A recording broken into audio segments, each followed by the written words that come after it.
And I said, no, I said, if I box again, I guess I'll do it for free again for charity.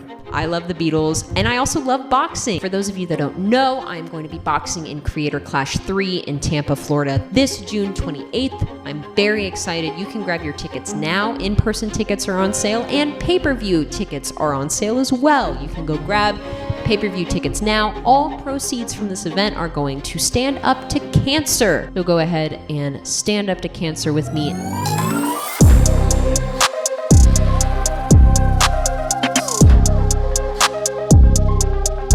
I saw this the other day when I was streaming, and I didn't have an opportunity to really sit out and watch it. I'm actually super interested. If you guys don't know, Wade Plem was apparently a employee of Creator Clash 2. Supposedly Creator Clash 1. I guess I'll find out more information when I watch this video. But the thing is, the best part of this whole thing is Wade apparently worked for free because it was for charity. I'm actually so weak about this. Literally, I'm not pulling this up. Oh, why do I have to pull this up, dude? Oh, come on, Smaggle.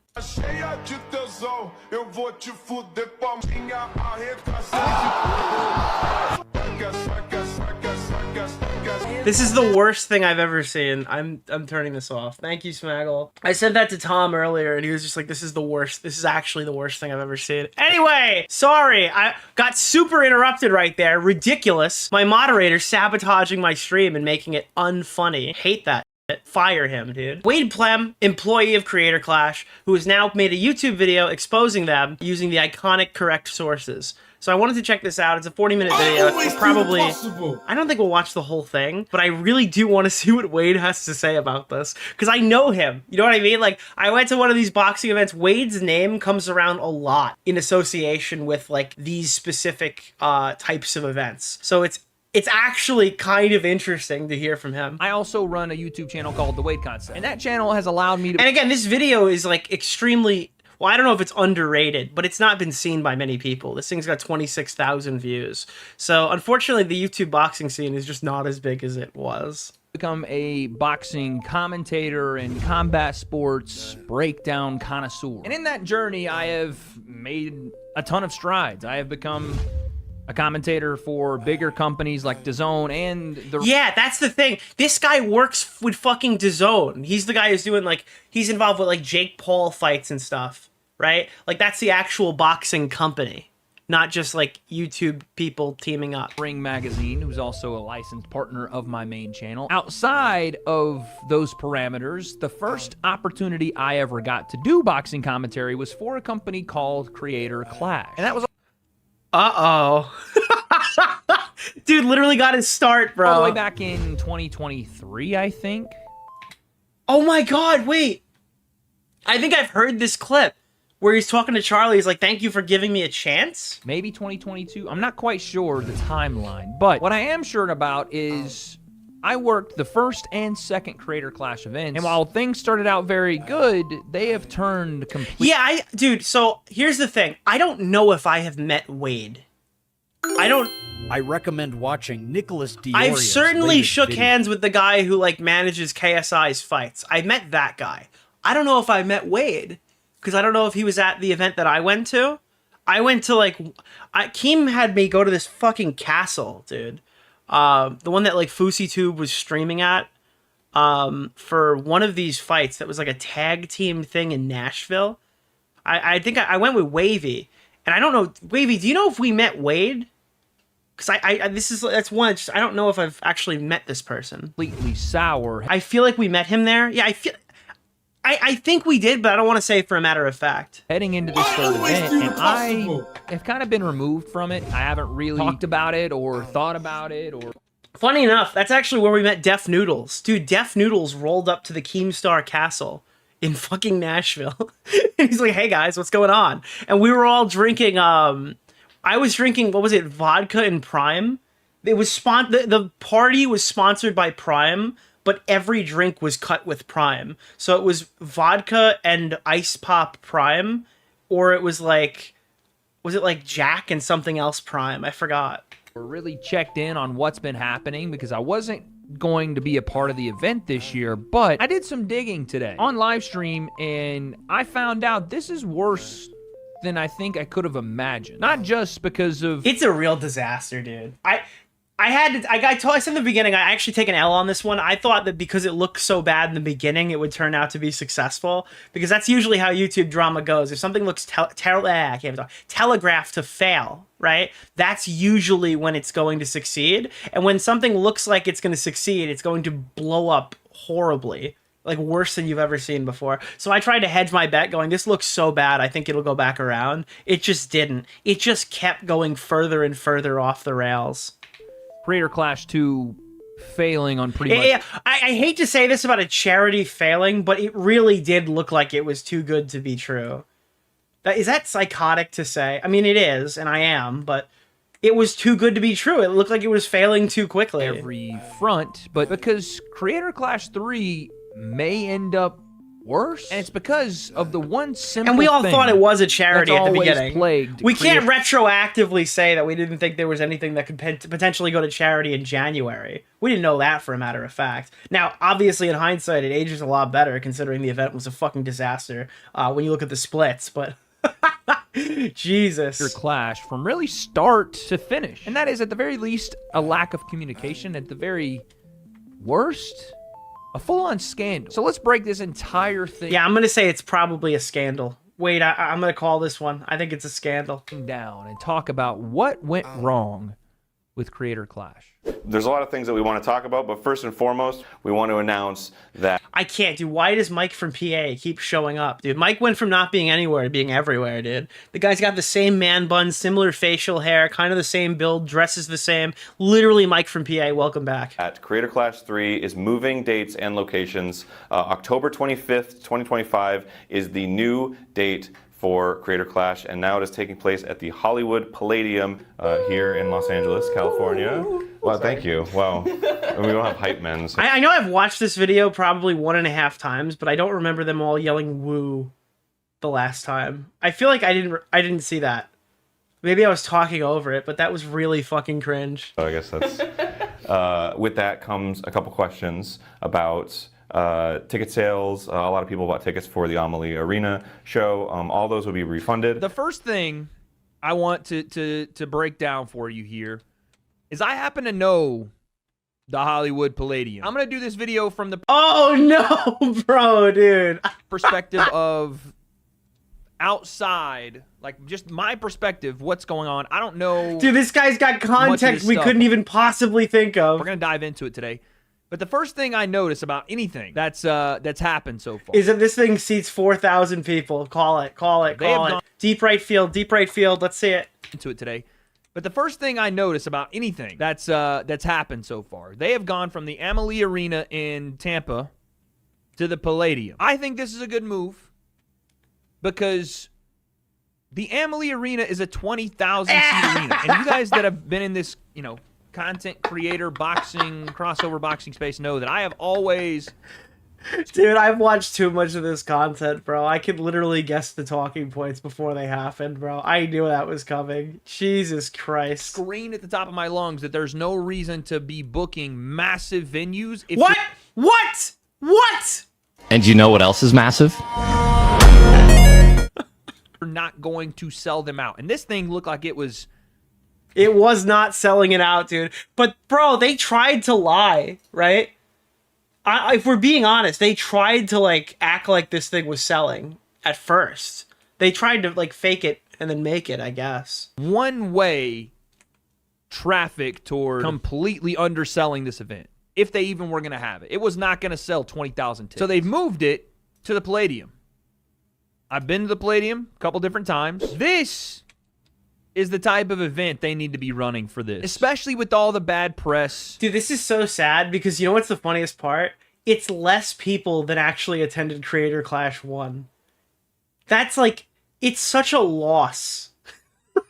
This is something that only Anissa Jomha leaving could have actually created, because her ego would not have let her enter a 4,000 seat arena. With all the stuff that went on with last year's event, it bombed on pay-per-view. They did do well to fill up the arena last year, but this was cascading events, and it wasn't looking good for the event in general when they were supposed to have it. And then two of the co-founders, Ian and Anissa, pulled out of the event. They just pulled up. We're not being associated, and that was How much speculatory? How much do you think that they got paid to leave? How much do you think they got bought out for? I do not believe they left for the kindness of their heart, and it is not a fucking like the fact that no number exists and they've not even made reference to it tells me that they probably took a nice paycheck. like a couple of weeks before the event was supposed to take place, which was also Here, we'll give you the 250,000 that you guys lost last time to just leave so we can actually try to do something here.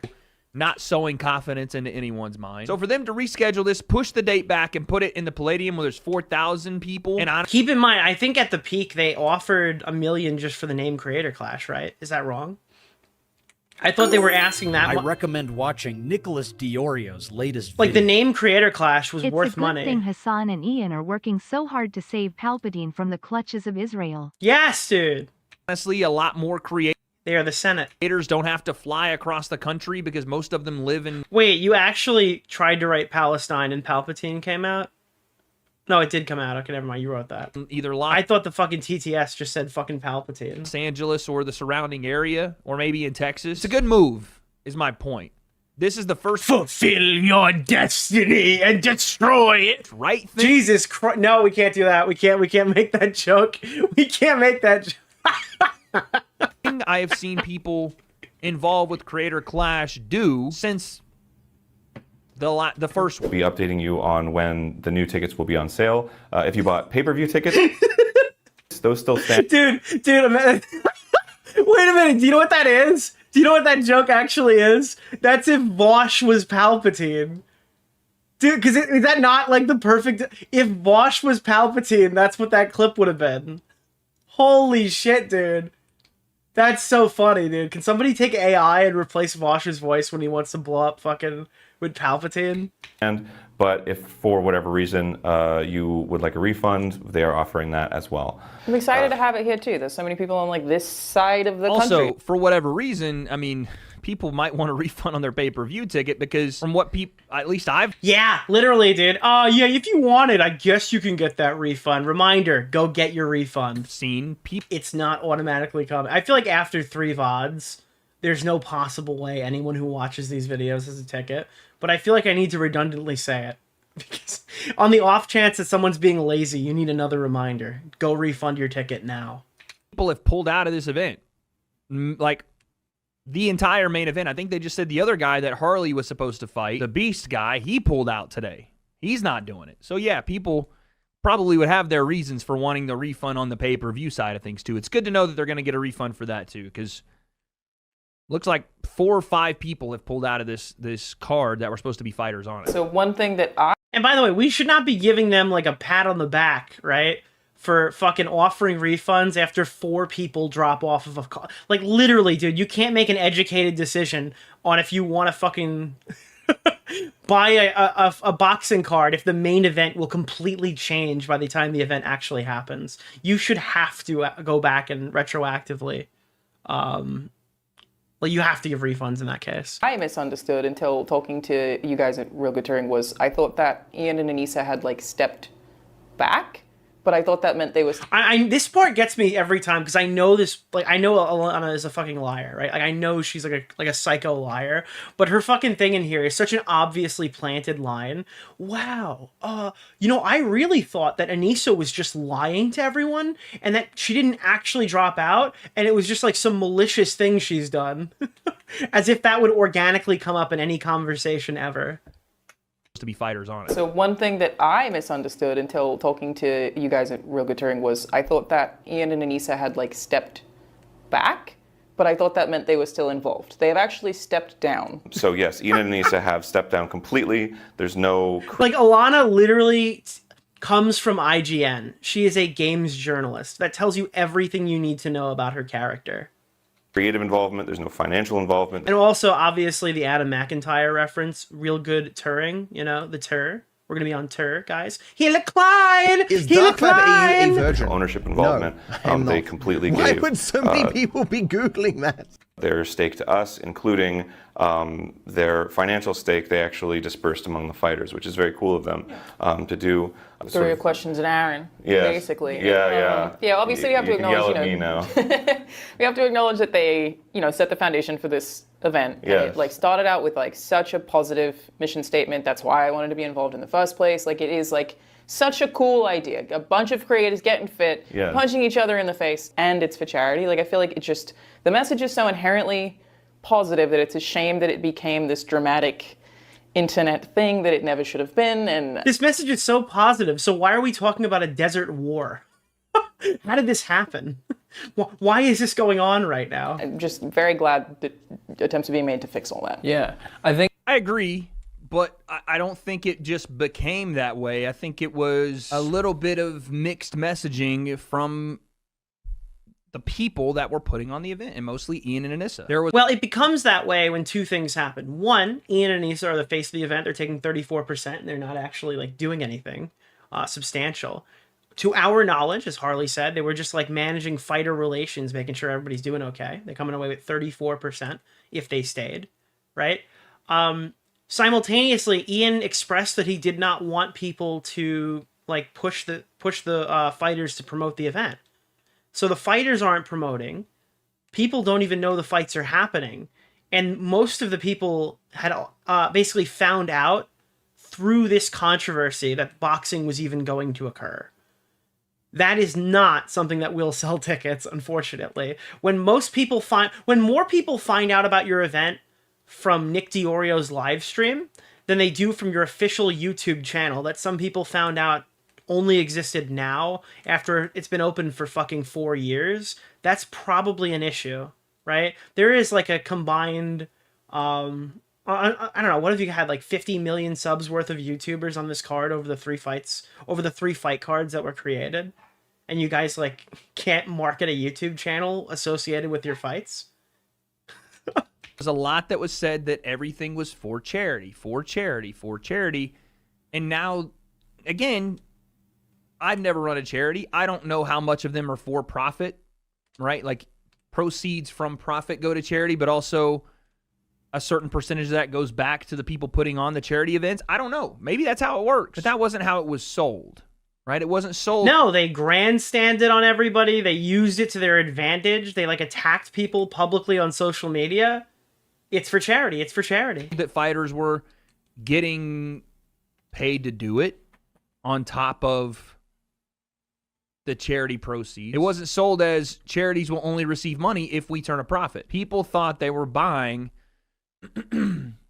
so that this would be given directly to charity. And I think that's why people got upset, is when the second one didn't do very well, and even in the first one when fighters were getting, some substantial payments, even though you're fighting, I don't have. Yeah, it's a lot easier to write off. Oh wow, everyone got $50,000 on Nicholas DeOrio. Keffels appreciated the shout out. It's a lot easier to write off like, oh, okay, these fighters got like $45,000 to $50,000 thanks to their bonuses, but like over $1 million went to charity. Nobody's gonna question that. However, have any problem with that, but you better tell people, you better communicate with people that that's what's happening, right? Like, sure, lodging and hotels and all that stuff, and pay for training purposes, that makes sense. But when you don't, and the funny thing is, if you go and look at Anissa and Ian, I guarantee Anissa has no idea why what she did was wrong. She probably thinks that everything she did was totally above board, no issues at all, despite the fact that she has like misled all of these people throughout the first two events. And it's like the whole reason why people are mad right now. Because you could say that she was transparent all you want, and that there were signs you could have found this information out. But you know what? The vast majority of people who are supporting these videos and liking these videos agree that like this was not super transparent. On Nicholas DeOrio. Keffels appreciated. It was not commonly known that these fighters were making like 50 grand in Creator Clash 1. I refuse to believe that's the case, because everything that I'm seeing tells me that everybody else is as stunned as I was when Harley said that. Tell people that's what you're doing, and you just say it's all for charity, or it's going to charity. Proceeds go to charity. And people do get a little sour when it comes to light that that's not necessarily how it's all going. I think one. And you get so much free publicity by saying, oh, I'm getting punched in the face like for charity. That's why I'm doing this. I am doing this for charity. You look like such a good guy that way, right?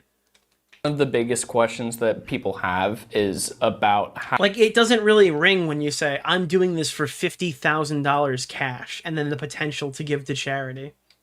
how the event was run in the past and what is going to be different about it now, because obviously the first year was crazy successful. There was over $1.3 million raised, and so that was incredible. Second year, you know, we upped the stakes, we made it a little bigger, and unfortunately it did not pan out in the way that we wanted, and there was no money raised for charity, which They still say this, and it's so funny. It is so funny to hear every time. I never get tired of hearing that. which was so heartbreaking, like especially Just check out Beasel's account. He's been posting a bunch of YouTubers during CC1 saying that they were doing charity, or they were boxing for free. Really?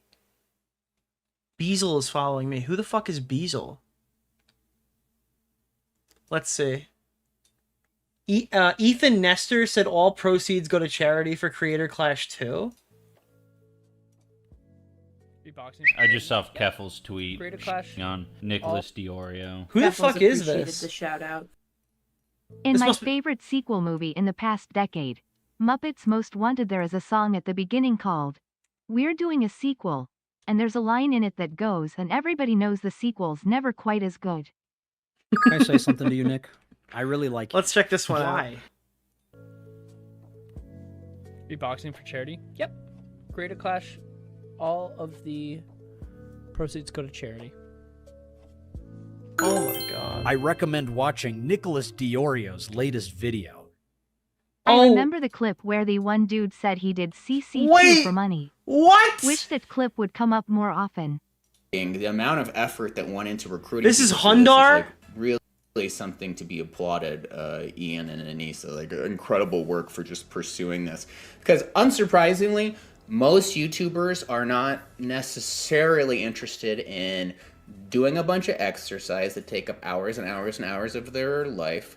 Not interested in being punched in the face, and not interested in doing things for free. Oh my god, dude. This is what I'm talking about, bro. I'm getting fucking, what is it called? Mandela affected right now in real time. Holy shit, dude. What? The odd one out saying he wasn't even paid to get punched in the face?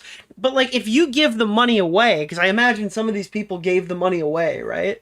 Like, gave it back to charity? And that's probably their, what the fuck? What is that? Why did I decide to participate in iDubbbz's Creator Clash charity boxing event where some ripped Australian guy was going to punch me in front of everyone I ever loved? On my birthday. And I wasn't even getting paid to get punched in the head. Well, I used to... What? What is this one? I'm gonna Oh do it god. to go to Austin to watch it. I think I'm gonna do it. I And I was might actually have to actually get this I was guy gonna to be on this card. This is one of the cards I got offered 150K to be on. And I said no. I said if I box again, I guess I'll do it for free again for charity. Harley! Oh, that's smart. Harley! Yeah, and they say, and you know what? Kanye says all Jews are greedy, doesn't he? So what's Harley? If you're listening right now, he is. What do you say He is, about that? But this is what I was arguing with him about. Holy shit, dude. I literally lost all this in my mind, bro. What the fuck? Oh my god. Okay, whatever. Is it maybe that all these YouTubers are so fucking insanely rich that 50 grand to them is just nothing? Yeah, I'm doing this for free, guys. I'm only getting paid $50,000. I know that's obviously not the case, but maybe for odds ones out, dude. Yeah, maybe he wipes his ass with 50 G's. Nicholas, the goat. Thank you for the $5, my man. I'm sorry, bro. I think this can't end here. I think we need to keep relitigating. I need this Beasel guy to keep clipping shit. What the fuck, dude? like fighting in it, putting all of that time and energy into doing this thing. It's an appearance fee, yeah. And like, I know for a lot of us, especially you, Alana. I was gonna say, he said they upped the stakes and wanted to go bigger.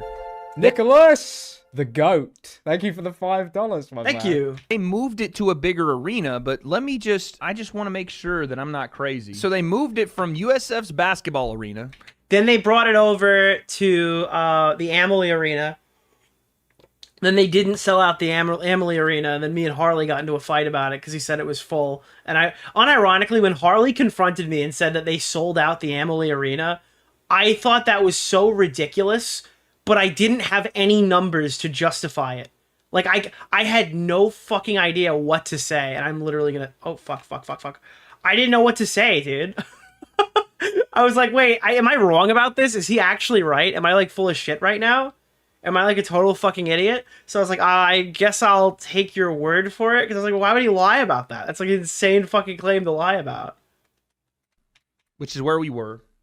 10,000. They doubled the capacity. They may not have sold out Amalia, but they did do like 16 to 17,000 people. I don't think... It was good numbers. It wasn't sold out, but they were moving people up. Let's be honest here. I think that the issue was necessarily bad ticket sales for them. I think the issue was when he says we wanted to go bigger. This year it was definitely ticket sales.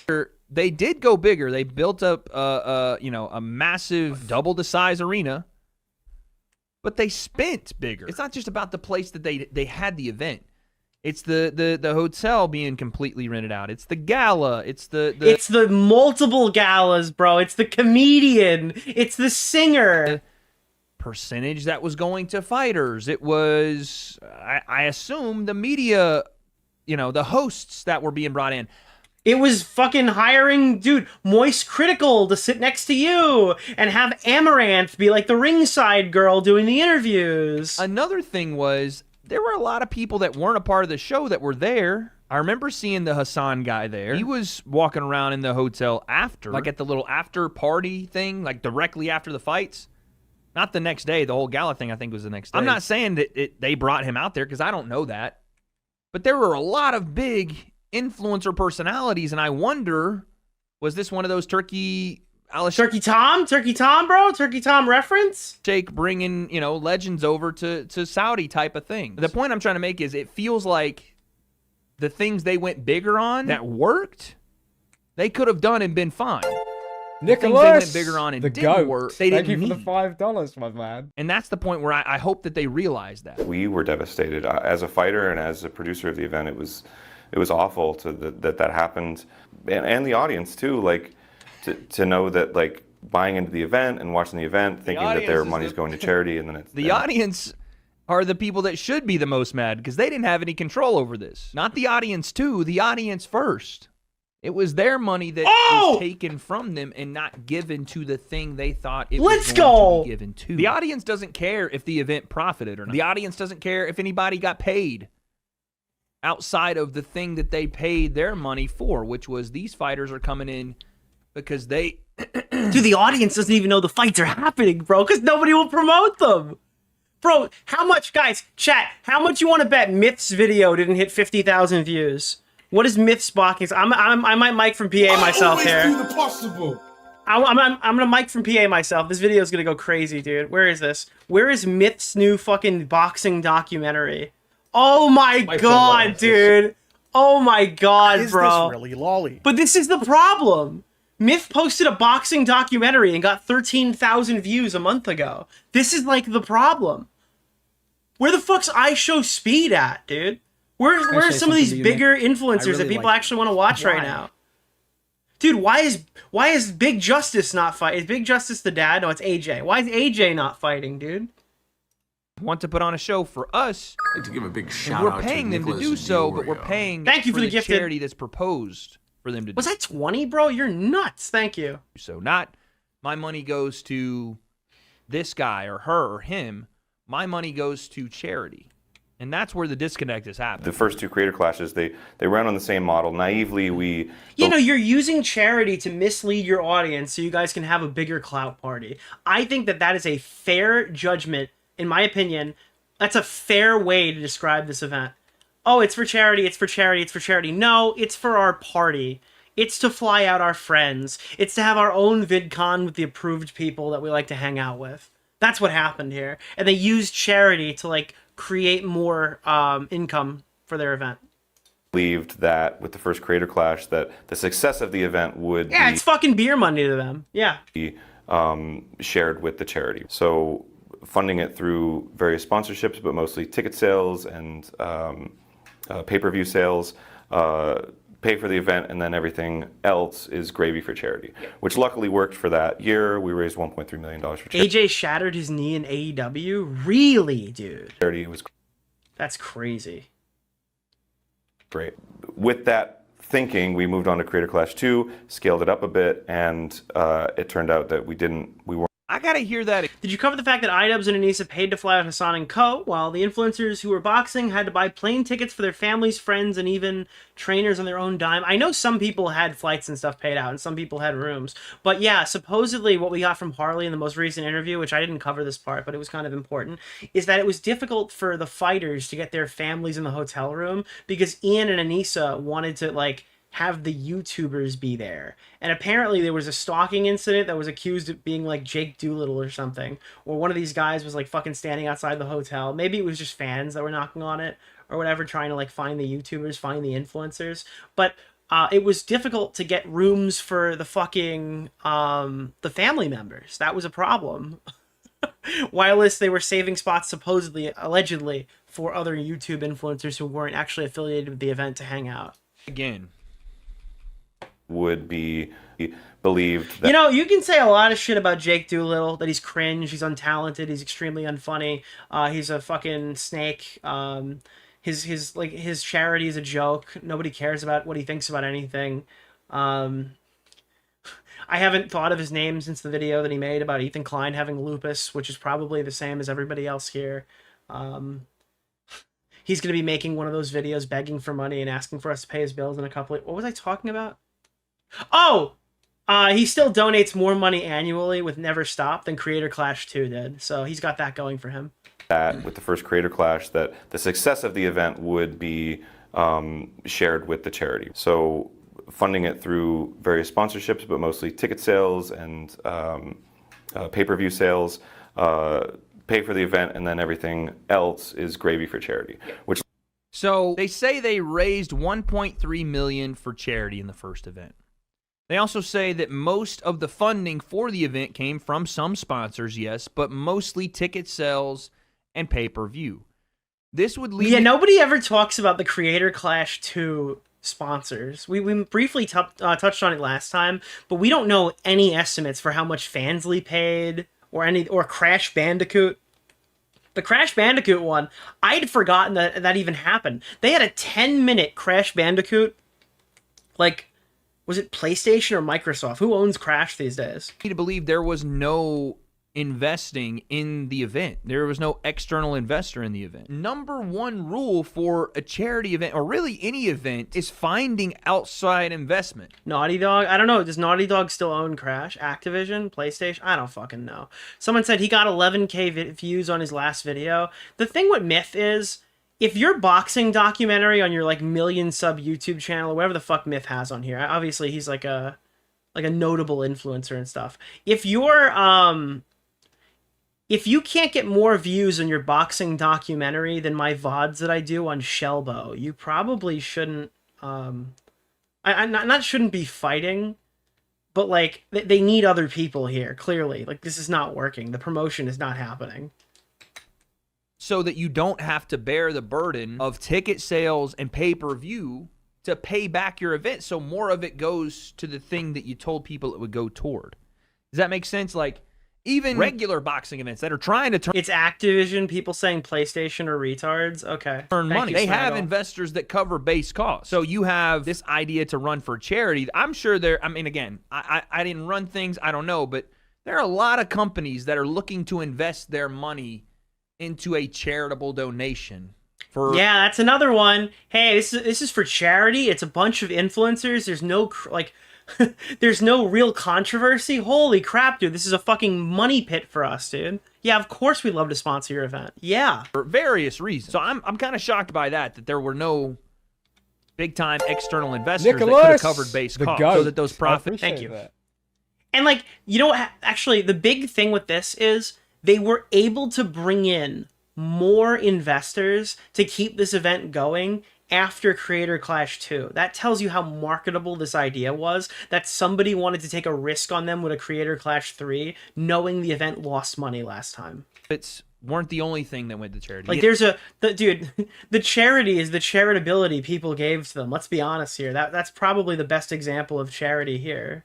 Entirety of it went to charity. You know what I'm saying? And then you have no controversy until now. Dude, Creator Clash 2 was literally all controversy. But certain people didn't care about it because nobody wanted to fight with Ian and Anissa, God's chosen YouTube children, okay? I'm telling you right now, Creator Clash 2 was riddled in controversy. I don't know if that's it's not the reason why the event lost money. That was Ian and Anissa. But no, there was a shitload of controversy around that event. I actually implore you to go check out some of the VODs. I think there are a couple good video essays about why Creator Clash failed, and they're all from before Creator Clash 3 was even announced. Breakdown of the 1.3 million. And that's where I think people are also asking questions, like how much of that went to charity? I don't know that we have the answer for that, but if we're doing the numbers, right? Let's just say, yeah, I don't know if people realize this. I've had some people say, well, Nick clearly doesn't care about fucking Ian this much or whatever, and he's just covering this because it's the natural extension of Ethan Hassan Destiny. Bro, I've been fighting with this fucking charity event for like 3 years, dude. You guys have no idea. I've been in the trenches. You can go back to like before I was streaming on this most recent run that started last January. I'm still in these trenches, bro. I have been fucking praying for times like this for a very long time. And in fact, actually, you know what's funny? Before Aiden Projects became a streamer again, if you know who Aiden is, I was trying to like... always do the possible. I actually tried to reach out to Aiden to contract him to write me a rough draft script on Creator Clash 2. I'd given him some direction back when I was considering trying to go more into video essays and I needed more time. Nicholas, the goat. Thank you for the $5. Now, everything I'd posted, I'd written, just to be clear. But I was considering doing more scripted content, like in a similar way I guess Tom was doing it. I didn't really feel like doing that, though, so I chose ultimately not to. But I was going to get Aiden to make what Aiden will tell you if you ask him. I was trying to, like, fucking pay Aiden to write me a script for it years ago. Say that 1.3 is what went to charity. Because it said it was raised for charity, right? If 1.3 million was raised for charity, if that's the number we're saying went to charity, and fighters got 20%, and then Ian and Anissa got 34%, that would mean that the 1.3... Was the script good? I just saw Keffel's tweet. Aiden never wrote it. Nicholas DeOrio. He was like, yeah, I'll write it next week, dude. Yeah, I'll write it next week, dude. Yeah, I'll write it next week, dude. And then he just never wrote it. He never even tried. So yeah, that ended the immediate griftification of the Nick DeOrio What's the YouTube name channel. of the guy? Keemstar Orbiter? Nick Oreo. Mr. Oreo. Million We were is hating 40... Ian and Anissa before it was cool. True. we really... Well, no, it was still cool, but it was cool for different reasons. 6% of something. So almost half. Again, if I'm reading this right, because I think we all know now that all of the profits didn't go to charity. Because there's yeah. Now there's a lot of questions to be asked here. I gotta know, like, what's it gonna take for CoffeeZilla to look into this one, dude? What is it gonna take for CoffeeZilla to enter? Now, I don't think he will, because I don't think anybody wants to get into Israel-Palestine and the implications of it. But what's it take for CoffeeZilla to investigate fucking Creator Clash? I would love to see a Patreon notification pop up that this dude is looking into it. There's baked in percentages, right? Am I meant to believe that they actually made $2.8 million on the event? This is what they said went to charity. So this is after the cost of the venue and production and all that. So if it made 2.8... Yeah, dude, they'll literally turn him into coffee brand CoffeeZilla. Like, he'll be known as, like, a neo-Nazi if he dares speak out against this. Bro, if CoffeeZilla ever has, like, a right-wing arc, it's going to be coffee brand CoffeeZilla. That's what they're going to nickname him. Million, which, again, I could be wrong about, but we're a little bit in gray area here. If it made 2.8 million, we do 2.8 mil times 20% for fighters. So fighters I just saw got Keffel's to tweet. split between themselves, or in some way. I don't know if it was even, but to split... 560,000. Wait, am I mixing up Coffee Brand with Black Rifle? I don't know which one's which, dude. All these conservatives have coffee now. I think even FPS Diesel has coffee now. Right? How many fighters were on the card? Do we have 10 fights? So that's 20 fighters? This could be complete Steiner math. I'm not going to lie. 1, 2, 3, 4, 5, 6, 7, 8, 9 fights. So 18 fighters. So each fighter around $30,000. I don't know if that's to cover camps as well. Who knows? Then you have that 34%. I don't know that this is what actually happened, but if This reminds me of the Bo Blacks video. Remember the Bo Blacks video where you starts pulling numbers out of his ass? At least this guy worked there. I don't know if he has these numbers, but at least he worked there. that's the case, that's the number it would work out to. 34% being the number that Ian and Anissa took of profits. That would give you still the 1.3 or around that. Again, I don't think there's any evidence to substantiate that Ian and Anissa took 30% of the profits. 34% of the profits. I don't think there's any evidence to say that happened in Creator Clash 1. I would need more information there. I think if it turns out, after everything those two have said, there should be an investigation into Creator Clash 1 if it turns out to be the case. Full stop. Turn over every book. 100%. I don't think that's going to turn out to be the case. I'm going to be honest with you. To send to charity. But that would also mean they made $1 million on this. Do you remember how mad Bo Blacks was when you promoted Buckley's video? I mean, yeah, because Bo Blacks literally just wanted to be a fucking YouTube celebrity really badly and couldn't stand the fact that I thought somebody's video was better. Event. That would be because like that was a thing. Buckley was like, "Why is your friend so fucking unhinged right now?" I don't know. I was like, "I don't know, dude. I've been watching you for like my entire childhood, and I think you made a really good video here, so I'm gonna push it." And Bo Blacks is like, "My video was better. I had the better video. There was more things in my video. Mine was gooder." And I was like, fucking crazy that you almost made as much as you gave to charity." Which, you know, if that's how you marketed it, that'd be fine. But that isn't how it was marketed. Now, again, let's say our math is wrong, and let's say the entire profit, and by the way, you would have spent more than you gave to charity in the long run anyway, because that plus the 560 for fighters is actually 1.5. So let's say they didn't make 2 mil on the event. They very well could have, but let's say they didn't. Let's say they made the 1.3 mil, and that's the entirety of profits. Same math, 260,000. Okay, but they didn't make 1.3 million because they have to pay for the stadium. Like all that stuff would be in there, unless you're talking about strictly profits after operating costs, maybe. I guess. I don't know.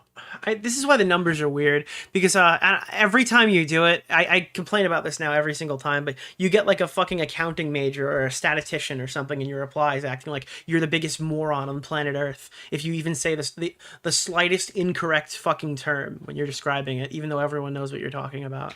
Divided by 18. Each fighter gets 15K. I don't know who, again, did Dr. Mike make more than others? Supposedly that's not the case. Supposedly every fighter was supposed to be paid the same. Really, you know, how it was broken down, I'm not sure. But let's say that's what it was. Even then, we're assuming they're using the recently released profit split. That's what they said, right? That's what they said. They said that's what the profit split was. Even then, Ian and Anissa made out with 450 grand. If that's the same profit split, and we're using the number they said was raised for charity, I'm giving you two different options. And if that's the case, 442 plus 260 gives us 702, leaving us with 598,000 to charity. Either the entire profits made were 1.3 million. And does he know that every fighter got 50 grand or like close to it? Like, that's the other thing, because like there is so much misinformation about this event. If Harley didn't tell us, we would have thought every fighter made 15K. Like that's a huge discrepancy. Nicholas DeOrio. Right, because I don't know how many fighters. There's 18 fighters. 50. Dude, if you go from fucking 15 to 50 grand per fighter, that balloons really quickly. That's a lot of money that didn't go to charity. 600,000 went to charity. Or the entire profits. Wait, it's 50K, not 15? So we know in Creator Clash 3, I don't know if it was the same in Creator Clash 1, but in Creator Clash 3, you get 15K for training purposes that is reimbursed back to you. Now, on the night of Creator Clash 1, there were bonuses that made that 15K rise up between 40 and 50,000. Most of them were getting between around 45K, right? So now every fighter, if they're paid equally, like we were told, and if they got their bonus, which they should have and didn't donate it to charity, they would be getting nearly $50,000 from the first event that was like that did send money to charity. So that's so much more money that would have went to charity if they hadn't done that. And then in Creator Clash 2, everyone was supposedly nervous. They didn't get their night. I thought it was a fight of the night bonus. It was a fight night bonus. That was my my issue. I thought one group got 50K. No.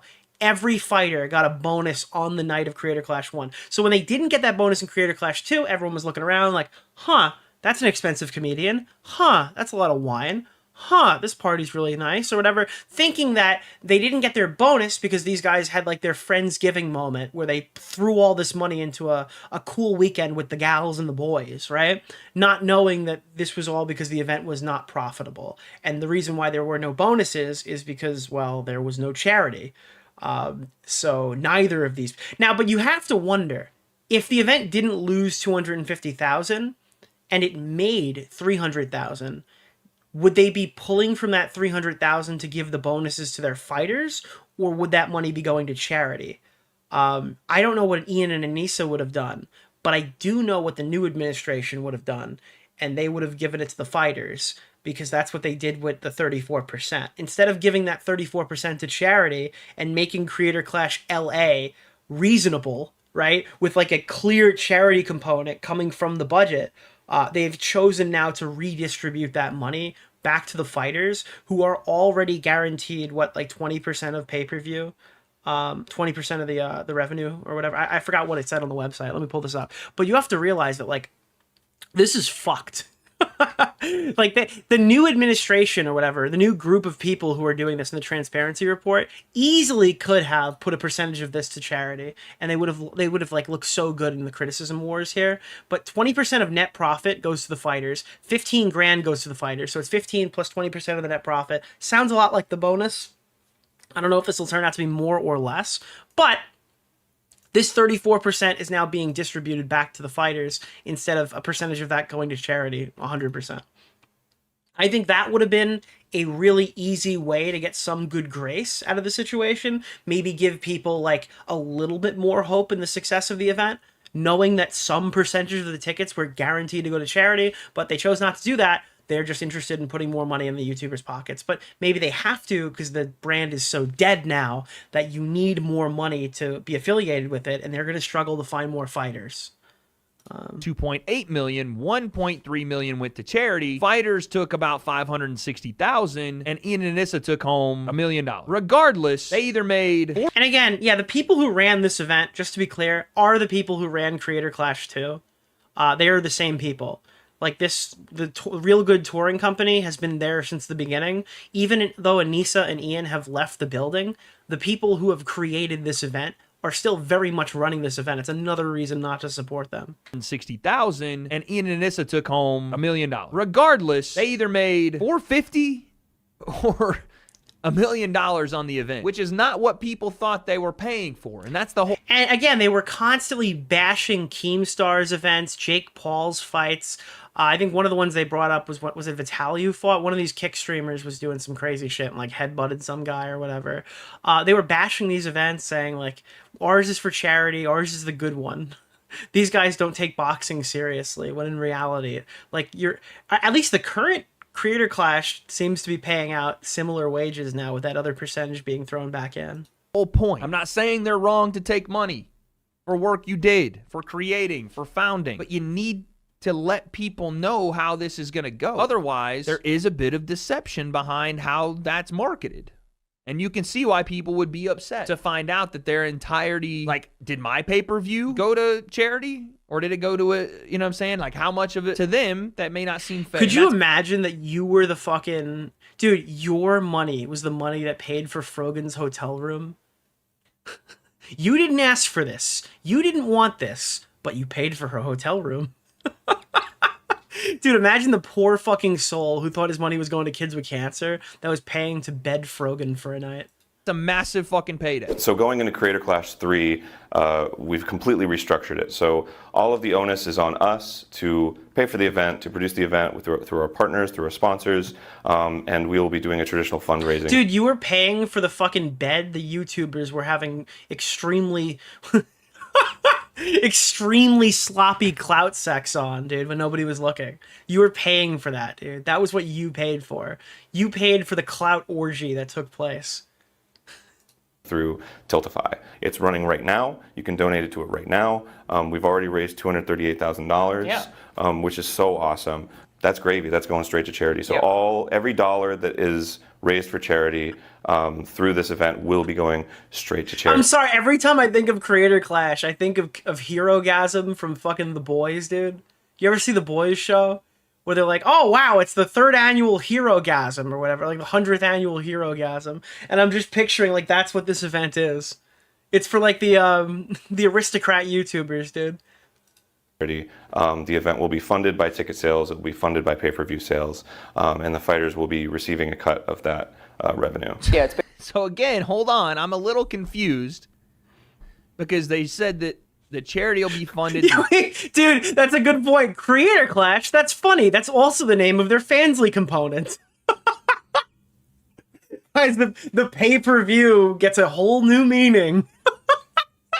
Ticket sales. Find the behind-the-scenes aspects of the Creator Clash. Through pay-per-views. It'll be obviously split with the fighters. They're being upfront about that. And how about this?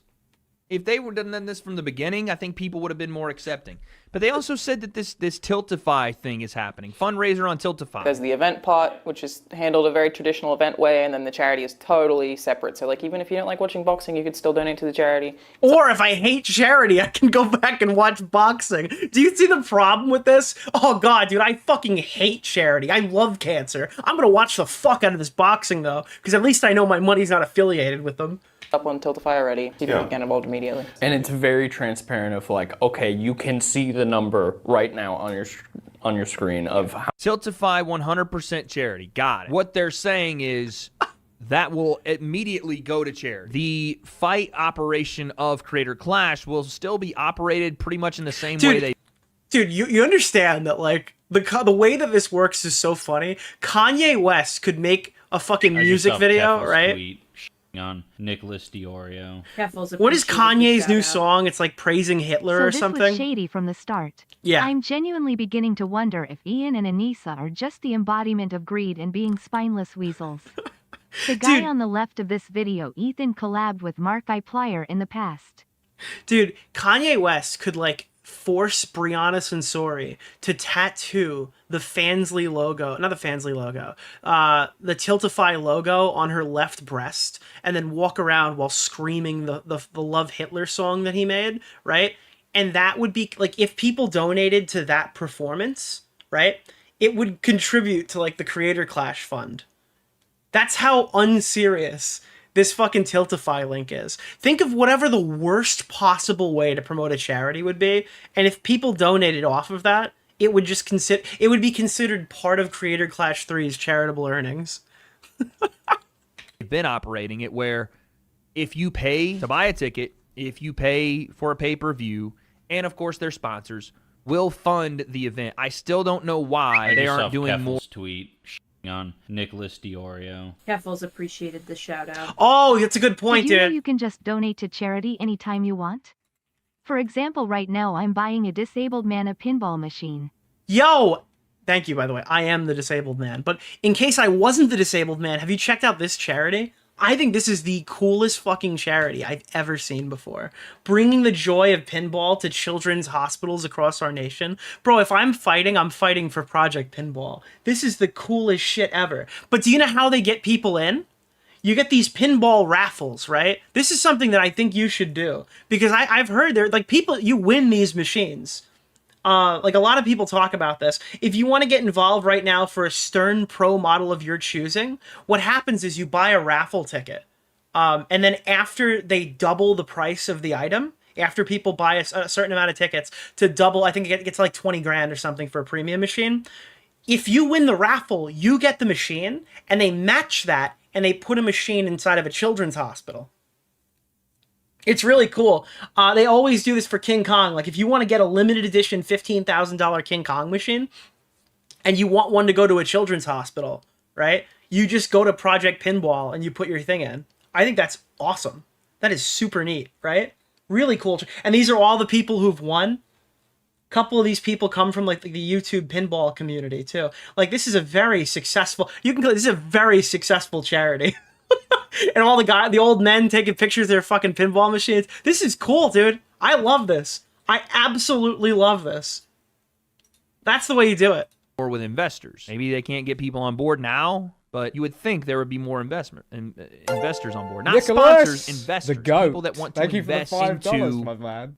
paying for the event, and then those proceeds then go to charity. But anyway. As said, it's also really, really hard, so we have to give a shout out right now to the fighters who are training right now. It's like a bummer also for them that they like maybe have felt a little awkward recently about promoting the event or talking about it, and we want like everyone to like get back behind them and recognize like how hard they're training and how difficult it is. Yeah, of course. By the way, if you're watching the VOD right now, the link to the Pinball Project is in the description. You should check it out. Throw $50. Maybe you fucking walk away with a $7,000 pinball machine. To do It this is at all. so insanely hard. Well, they probably felt super weird and awkward about promoting it because they didn't even know it was happening. These people made this video and they rescheduled it today. It's not feeling, they didn't even know it was happening. How do you train? How do you promote? How do you do any of those things if you don't even know what's going on? And I know this video is meant to be the communication piece or whatever, but again, it's like people are spending... Hey guys, we're going to be doing more communication. So our first communication is that we've canceled the event after the point where you could get like refunded for your hotel and plane tickets, most likely. Thousands of dollars to get ready for this event.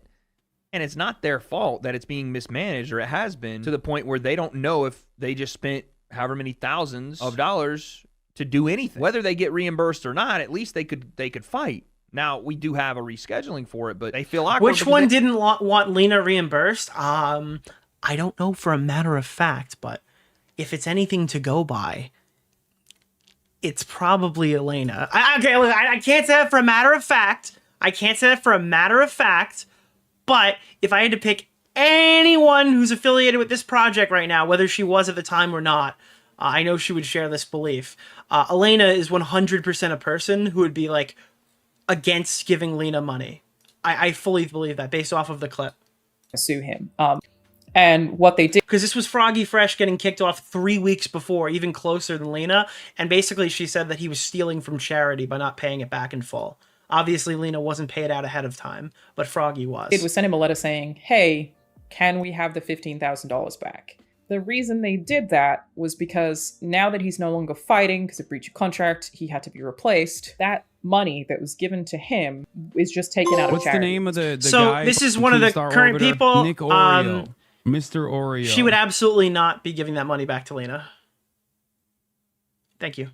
So essentially, they're not going to ask him for money he doesn't have. If he doesn't have the money, he doesn't Nicholas! have the GOAT. Thank you for the $5, my man. And if he can't return it, the other clause was you can just keep it if you just stop talking about it, which I guess he's kind of said no to both options. That is not them trying to sue him. I think like that was an offer, but I don't think that's their way of being like, if you don't do these things, we're going to sue you. And it was like essentially a cease and desist written by a lawyer. Like, of course, that's what was happening. But yeah, so the person who's currently working for them would absolutely not want Lena to get money. I don't know what the fuck's happening. We should talk about, because there was confusion about this last year. Even I was confused. Does she still believe this? I don't know. She's a former IGN newscaster. You're never going to fucking get a real word out of her. About how fighters get... Reviewer, rather. She talks in tongues, dude. It's... I feel like this is a politician going over this. It's like AOC of YouTube drama. Paid. The fighters do All right, let's hear it. Yeah, we want to make sure that the fighters are taken care of, number one, and number two, that they're safe. Yeah, they didn't threaten to sue. They just offered to sue them. Yeah. So that's a big thing for us. So fighters do get a purse, we're calling it. It's basically funding for training. It's essentially a reimbursement. Yeah. It was frustrating having people... Yeah, but some people weren't reimbursed. They were just given 15 grand. So like, what... How close of a friend to Anissa and Ian do you have to be to get the 15 grand ahead of time? And then how new do you have to be to not get that money ahead of time and then just like potentially lose out on it if the event decides it wants to like become about a foreign conflict? I think that we got paid for it. Yeah. Basically, the fighter's purse was for the thousands of dollars that we spent to train. It's just to make sure people can do the event. Yeah. You can't ask creators to take all that time to box. A lot of people would have to say no if you couldn't at least cover the cost of their training or their food, right? Like, yeah, and by the way, the food doesn't cost $15,000. I'm sorry, it just simply doesn't. Getting a boxing coach won't cost $15,000 in that time frame. Sorry, it doesn't. Again, people who are professional boxers who go through this and like, because they started, every professional boxer started as an amateur boxer and they didn't get fucking $44,000 for their first fight, win or lose. That's not how it works. And you could say, well, these guys are YouTubers. They need more incentive. Well, no, apparently they're saints. And they did all this for charity. And they got punched in the face for free. So that gives me a reason to be mad about this. 100%. Like, the expectation is you probably should assume that these people are getting paid. But when they're, like, lying to you, then that makes people a bit more hypercritical after the fact. I had to set an alarm to remember to eat because I had to gain weight. So I spent a lot of money on meat, dude. like unironically. But it's also like all of your doctor's examinations, or you need to get like physical. Again, and by the way, something that doesn't happen a lot is guys getting reimbursed in the sport of boxing. So your fighter purse does take care of a lot of that, right? You're fighting for a specific number, and in your mind, you know that, okay, I can spend this amount because I'm making this amount. If this was communicated to people, then that would have been no problem. It all just starts and stems back to communication. I don't think Wade knows they got a bonus. People would have had no problem going, hey, we're going to run this charity event, but also... Dude, I didn't... When people were talking about this video, I wasn't expecting him to Nicholas, be the too goat. charitable. Thank you for the $5, my man. Just kidding. We do need to make sure these fighters are taken care of. All the same verbiage you just heard there. We want to make sure our fighters are safe. They are taking all their medical precautions. This is pretty good so far. They are training adequately, that they can defend themselves in this fight. And to do so, we are going to take some of the proceeds that come toward this event to make sure we can reimburse our fighters for being here. And if you even wanted to put a number, $10,000 per fighter. Just communicate with people, and this doesn't happen. So all fighters are receiving that. Moving the event means more training for them, which is something that we added to the budget to reimburse them for. And also, with the moving schedule, there may be some fighters that are dropping out. Like, that's the funny part. It's like, yeah, we have actually allocated a bit more of the budget to the fighters now. And then you're like, wow, really? That's so awesome. How much are they getting? And it's like 34%. Oh. Oh. Just because they can't do it schedule-wise, and the replacement fighters will also be compensated for their work and time. And yeah, I feel like 34% isn't really compensated. Well, if the event was successful, if 34% of nothing is still nothing, so if the event fails, what is 34% of negative $250,000? Thanks for playing, I guess. Yeah. There are other reasons that fighters have dropped out, and they're trying not to make this about Ian and Anissa, but Harley, in the video we watched yesterday with H3, essentially said that was the reason he dropped out, because of how political and how much drama had gotten involved with Ian and Anissa, and the lack of communication from them. I'm not sure if that's the case for everybody. We're going to take a look in a second when we get through this video, but there's a big reason why, and it's not just about the moving of schedules and pushing the fights back. It's probably more so about the lack of communication and just the uneasy nature of having to deal with a political commentary that goes along with a creator clash charity. Not only are you fighting on this thing, but now you need to debate. Actually, Wade, you're actually completely misunderstanding what happened here. So you see, there's this Jew, right? And he's really fucking mad, and he really loves genocide, okay? And then his friend, okay, after he shit all over the floor, right? His friend wouldn't defend him in his mean shitting ways, right? So what he did was he tanked an entire charity event, and everybody else are blameless victims. You see, you're getting the wrong narrative here, Wade. You're watching the wrong YouTubers. You have to know it's actually Israel and Palestine. You need to be in the midst of taking sides on a political issue, because the goat, the founders and somebody not affiliated with the event are in a beef. So if you fight, it's like, what the fuck are we talking about? It's going to be an awesome event. We're going to blow the roof off. Let's punch cancer in the face. Let's do it. The biggest bully of them all. Take it down. Let's do it. We'll see you all there. Oh, yeah. Thanks, everyone. All right. So do you guys not already feel a little bit better with people, no offense to anybody, but with people not as polarizing as Ian and Anissa trying to head this thing up? No, and one is because Alana is there, so no. Immediately no. Two is because fucking Real Good Touring is still running it, so no. And three, I think Aaron's been here since the beginning too. So it's really just changing faces here, but the reality of the situation remains. This event was like sketchy as fuck. Immediately I watched that video and I go, it's better optics for people who aren't in the know of what's happening, for sure.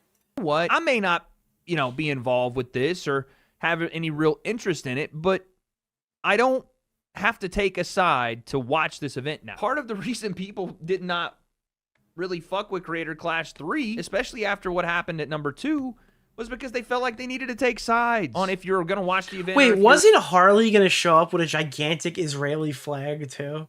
I feel like I saw that somewhere. Harley had like an entire Israeli flag that he was going to start waving in the middle of the arena. Somebody would have gotten killed at that event. I got to be honest with you. If that event had happened, I now that the event is canceled and it's not happening, I legitimately think something horrible would have happened. Dude, could you imagine if like the two fucking top fighters come out there holding like a Palestine flag versus a guy running out with a fucking Israeli flag, and the conflict happens like live on the stage? That would have been a disaster, bro. You're not. If you're He mentioned that on my show. I don't know, bro. I've talked to Harley a bunch. Participate, but if you're not.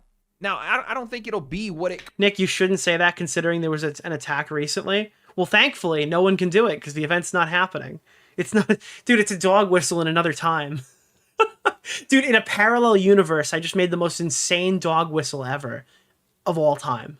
Could have been. I don't even know what it could have been after number 2. People had lost a lot of faith after that. But anyway, that is the video that Creator Clash has put out. Now, there is a personality on YouTube that has been covering this thing. No way, dude!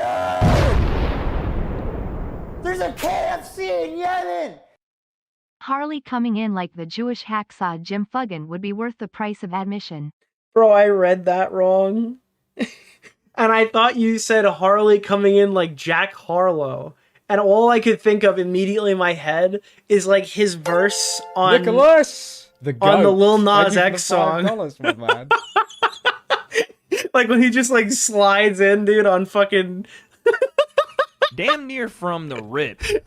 I could go back so far. Let's just start here. Again, take everything you read here with a grain of salt, because I don't know how much of this is truth, how much isn't, but we're going to get to some of it. But I asked for what has gone on and why has this become such a shit show. iDubbbz friend made a video on accusing Ethan Klein, H3H3, of abusing his kids. We're not Dude, I'm sorry, I can't get this out of my head. Dude, imagine Harley just went out there and everyone's just expected to do something crazy and he just starts fucking rapping, dude. He's just like, my track record's so clean, they couldn't wait to just bash me. And like Jack Harlow walks, that's what I just picture in my head. I'm actually fucking losing my mind. Holy shit, dude, I'm so overtired. That just killed me for no reason. Been through the first fucking sentence, which many believe led to CPS coming to investigate his house. Bro, we have escalated. And interview his kids. Ethan's son had the stomach flu, which Ethan had openly inquired was, I don't even know how to pronounce that word, a form of diarrhea. Just the first sentence. A friend made a video accusing H3, the guy we watched yesterday, of abusing his kids? What the fuck are we talking about? And then, dude, and it's so funny because iDubbbz is like, hey, dude, we don't want to do the fake beef here in this boxing card. We all respect the fighting. That was what he said years ago. Dude, jump ahead right now. The fucking iDubbbz makes a video talking about fucking the CPS allegations in his part 2 about why he didn't include it in his first expose. CPS came to his house. Ridiculous. Ethan's son had the stomach flu. Okay. All right, we'll move on. Ethan called out iDubbbz for being friends with people like that. Fair. Dude, these guys would do everything but friendly boxing banter. They would literally do anything but just having, like, something that would promote the event in a positive way. It seemed like Ethan's son was on the verge of dying. What the fuck was the guy's... Was that the Star Killer? Lena? Dude, everyone knows AB is Star Killer when he made his Ethan Klein defense video. Does he still have that up? Where's baby AB, dude? AB, Star Killer, Keemstar, Ethan Klein. Dude, do you remember fucking early days? Or has he taken it down, bro? Oh my god. AB, yeah, dude. He's AB. He could be AB. I don't even know where I'd find it. Dropped from the event as her and AB work. Yeah, okay. With H3. iDubbbz also collaborated with very far left content creators in his video about Ethan, which made many of the fighters on the card feel like participating in the event was an endorsement of those extreme beliefs.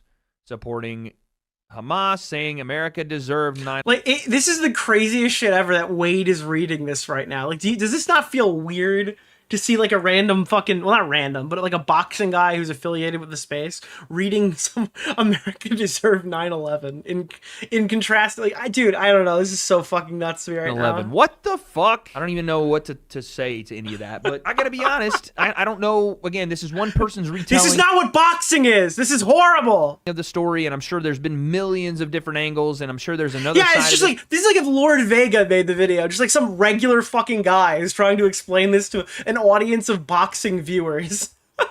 So it probably doesn't make it sound like what's being said here, but if that is in any way true, I, as a fighter, would feel weird about it too, especially the fucking AB and his wife. Why would I fight on the person's card who's I going after recommend my boss watching saying they're Nicholas fucking... DeOrio's latest video. Whoa! Trick is to just promote the fights as exhibitions instead of professional. Dude. Or amateur boxing isn't covered Bro, under the same wait. code as professional boxing. Thank you, but wait. Or bribes. Lots of bribes. Wait, but I'm just confused. What's happening off screen here? Are you guys seeing this? Hold on, wait. Can we get like a Panasonic replay here? Give me 2 seconds. We have to figure this one out. Dude, I hate when this happens, bro. Hold on. Let me set up the... No. I need to get the full screen. Okay. All right. Here we go. We're gonna figure this out. We have to investigate right now. Ready? All right. So I'm seeing that we're getting some clear hand movement right here. Let me change this to red. All right. Let me just zoom out a little bit. It appears to me that we are getting a full, like, is he doing it? Is he doing it right now? I can't, can you tell? Can we... Okay, I'm sorry. That's a joke. That's a joke. That's a joke. I'm sorry. Abusing their children, saying they're bad people, bad parents, whatever. And then But dude, this is like every political YouTuber is like, look, his hand. Look at his fucking hand. It's going up on an angle. Elon Musk. Destroy the value of Nick's car. Go fight on your event. And also, if I was a fighter, I just want to go and support charity, but now I'm being roped into this, again, being supportive of Hamas or being supportive of Israel. But like, if you're trying to buy a Tesla right now, you can use the code in the description or the link in the description. And that'll save you some money, and it'll give me some money. Go for it. Discussion that I don't want. Keep these things on the road. Any place on. I just signed up to fight for charity. Nick, back up. He was making a fist. Israel discussion. Wait a minute, dude. It's never mind. I'm not even going to. I recommend watching. Never Nicholas mind. DeOrio's This guy has done latest nothing video. wrong. I should not be mean to him. Divisive politics, or to be complicit in, or to have some sort of silent endorsement of it, one way or the other, which is insane. Anyway, there's the guy that's been covering. Nicholas, the goat. Thank you for the $5. My guy man. Elon was full on doing the salute. Okay, here's the difference between you and me, sir. Okay. I agree with you. I think he did it on purpose. But my car has lost so much value because of this. All right? That's the difference. All right? This thing, don't take it out on my car. I feel like it's covered in a way that... Bro, I didn't know when I bought a red one that they were going to start calling it a swastika car 3 weeks later. Okay? I didn't plan on that, man. Isn't very favorable to Ian and Anissa, but he's been covering it, so we have to talk about it. Nicholas DeOrio. Yes, dude! Yes! Finally, bro. I recommend watching Nicholas DeOrio's been latest covering video.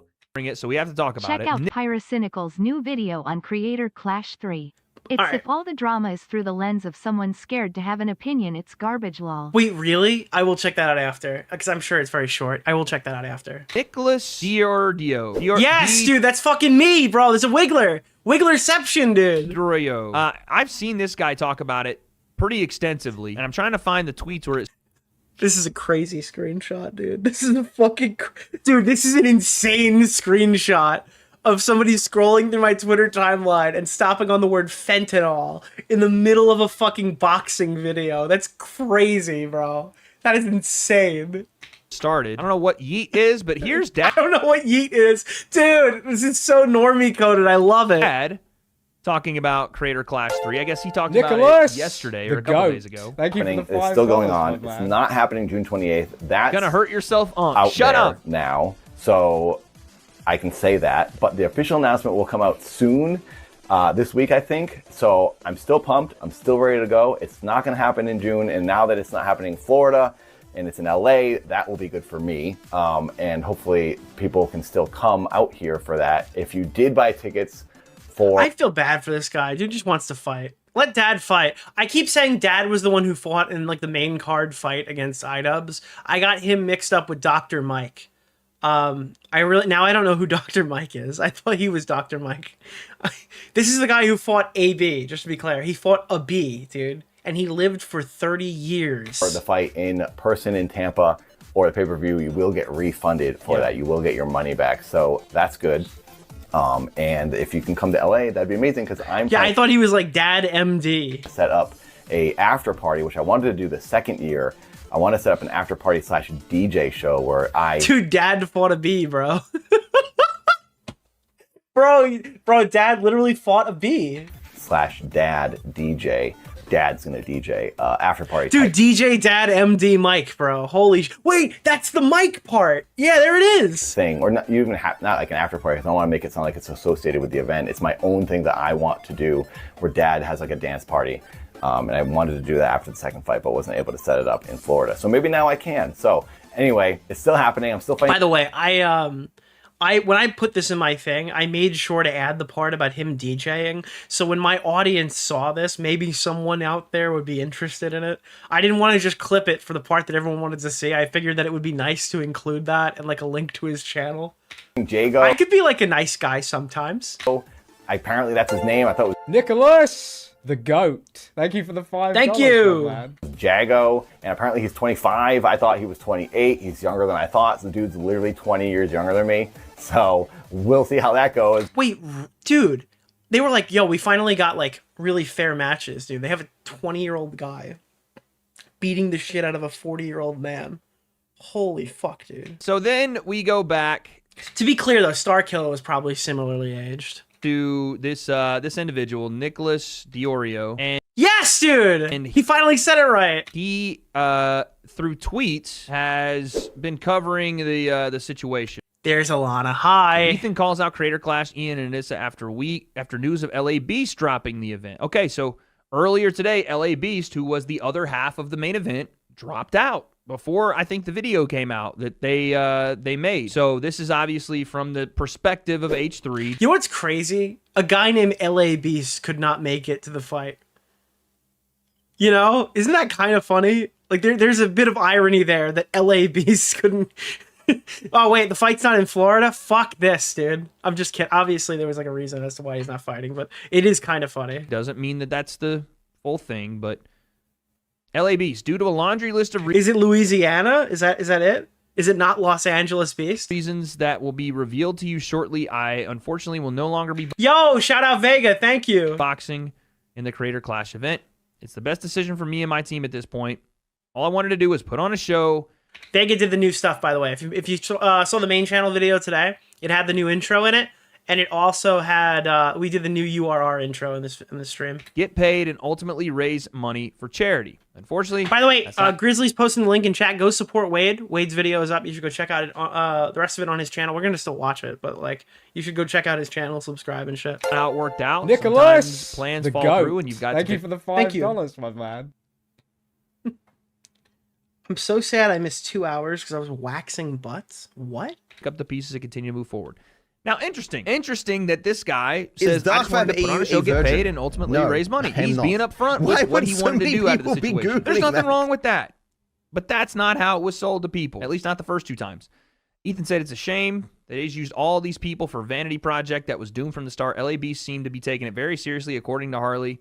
Feel really bad for the guy. Hopefully they at least pay him back for the training. True. This is the thing, too. Harley has dropped out of the event after training. This guy's dropped out after training. Are they going to reimburse them even if they didn't fight? Probably not. They didn't for Lena. Not, because that's usually not how it works. But damn, it's not really the fighter's fault this time. Usually if a fighter pulls out... By the way, there's another aspect to this that nobody's talking about because nobody knows how the whole thing worked or whatever. Just to be clear, they nerfed charity. They didn't just nerf how money got to charity. They nerfed charity. In Creator Clash 1 and 2, each individual fighter would have a charity that they fought for, and the winners of those fights, I believe that's how it worked, their charity would get a portion of the money. So That was how Creator Clash benefited Alzheimer's and ALS and cancer and disabilities and all this stuff, and the Happy Horse Foundation, or whatever the fuck it was called. Okay, so the way that they did it before would ensure that all of these different charities got something. Now it's like, well, they all said we didn't care about kids with cancer, so let's just do cancer and then fuck everybody else that didn't get money last time. We're not going to work with them again, or we're not going to get them anything this time. A fight, the promotion's not going to reimburse them for training because you got injured, or you didn't want to fight, or something. Yeah, the Vosh Horse Factory. That's the charity that it went to, I imagine. Something else happened. But when the event itself is so in flux that it's up in the air whether it's going to happen or not, and then it changes to a couple of months later where you may have had... Dude, guys, please give all of your donations to the Tacoma Glue Factory. They've been weeping for weeks. Things already planned because you are a content creator before you're a fighter. That's not very fair to the people that have trained. So how do you reimburse them? Not a question we have answers to yet. Here's Ethan. This is their announcement. Just quietly changed the date on their Twitter bio. No, I think he jumped the gun on this one, but Ian and Anissa can never... bio. Quietly changed the date. Well, no, that was their announcement. He didn't jump the gun on it. They literally did. Also, what you're not seeing here, again, we showed this the first time we covered it. They spelt palladium wrong. They announced it by changing their bio. Eventually another video had come out, right? But like, they spelt the name of their new arena incorrectly. No, I think he jumped the gun on this one, but Ian and Anissa can never pay back the time he lost with his family. I guess this is LA Beast. Yeah, LA Beast lost time with his newborn. Away, you made the right call here. Other ways of making some money for charity. Pick it up, dust yourself off, have a good day. How's it gotten to this point is a real bummer. Selfishness on the part of a select few, has taken away from the charity aspect Is and Dark fighter Fiber EU who put a on the virgin? sacrifice, No, the gym training. I am not. The last few Why months. would so many people be Googling that? Yep. Sacrifice my time away from my newborn son and wife to train 5-6 days a week. Yikes. Well, that puts, again, a select few under the microscope. I'm not sure why people don't just say it's Ian and Anissa if that's what they think, too. Like, well, because you don't want to get caught up in it. Like, you can talk about you, but when you talk about everybody else, that kind of puts a bit of a different spin on it, you know? Like, Harley is getting a lot of attention right now. Freddie Wong, not so much. He complained privately, but didn't really go public. Harley's been on a press tour, so, like, he's getting a lot more. You know, you also put kind of a target on your head if you do that. Say it. So we have that. Let's look at the iDubbbz tweet. Listen, if you don't like Anissa Jomha's OnlyFans, that's fine. But it means that you're okay with little kids getting fucking murdered in Gaza. All right? I don't make the rules. I'm not the one who's decided this for everybody. But if you think that Anissa Jomha's OnlyFans is funny, then you also think the death of Israeli children or the death of Palestinian children is also funny. By association. I just wanted your silence means something. I wanted to clear some things up now that Anissa and I are no longer a part of Creator Clash. When I announced CC3, it's a new business model. The communication wasn't clear. That seems to be a reoccurring theme throughout Creator Clash. Looking back on my video and the current reaction, it was obvious it was too vague. Again, they should have learned this after number 2. Things were too vague at number 2. So to come back and be vague. You know what's even a more brave take than this? Creator Clash 1, by all metrics, should have made more money. I recommend watching Nicholas DeOrio's latest video. We will hear that. We will hear that. Creator Clash 1 should have made more money, because I remember I watched Creator Clash 1 and all anybody could talk about is how they found out this was happening on the day. The promotion has always been terrible. There was just more people willing to watch YouTube boxing when it was newer. But ultimately, they should have made more money for charity, 100%. The promotion has always been awful.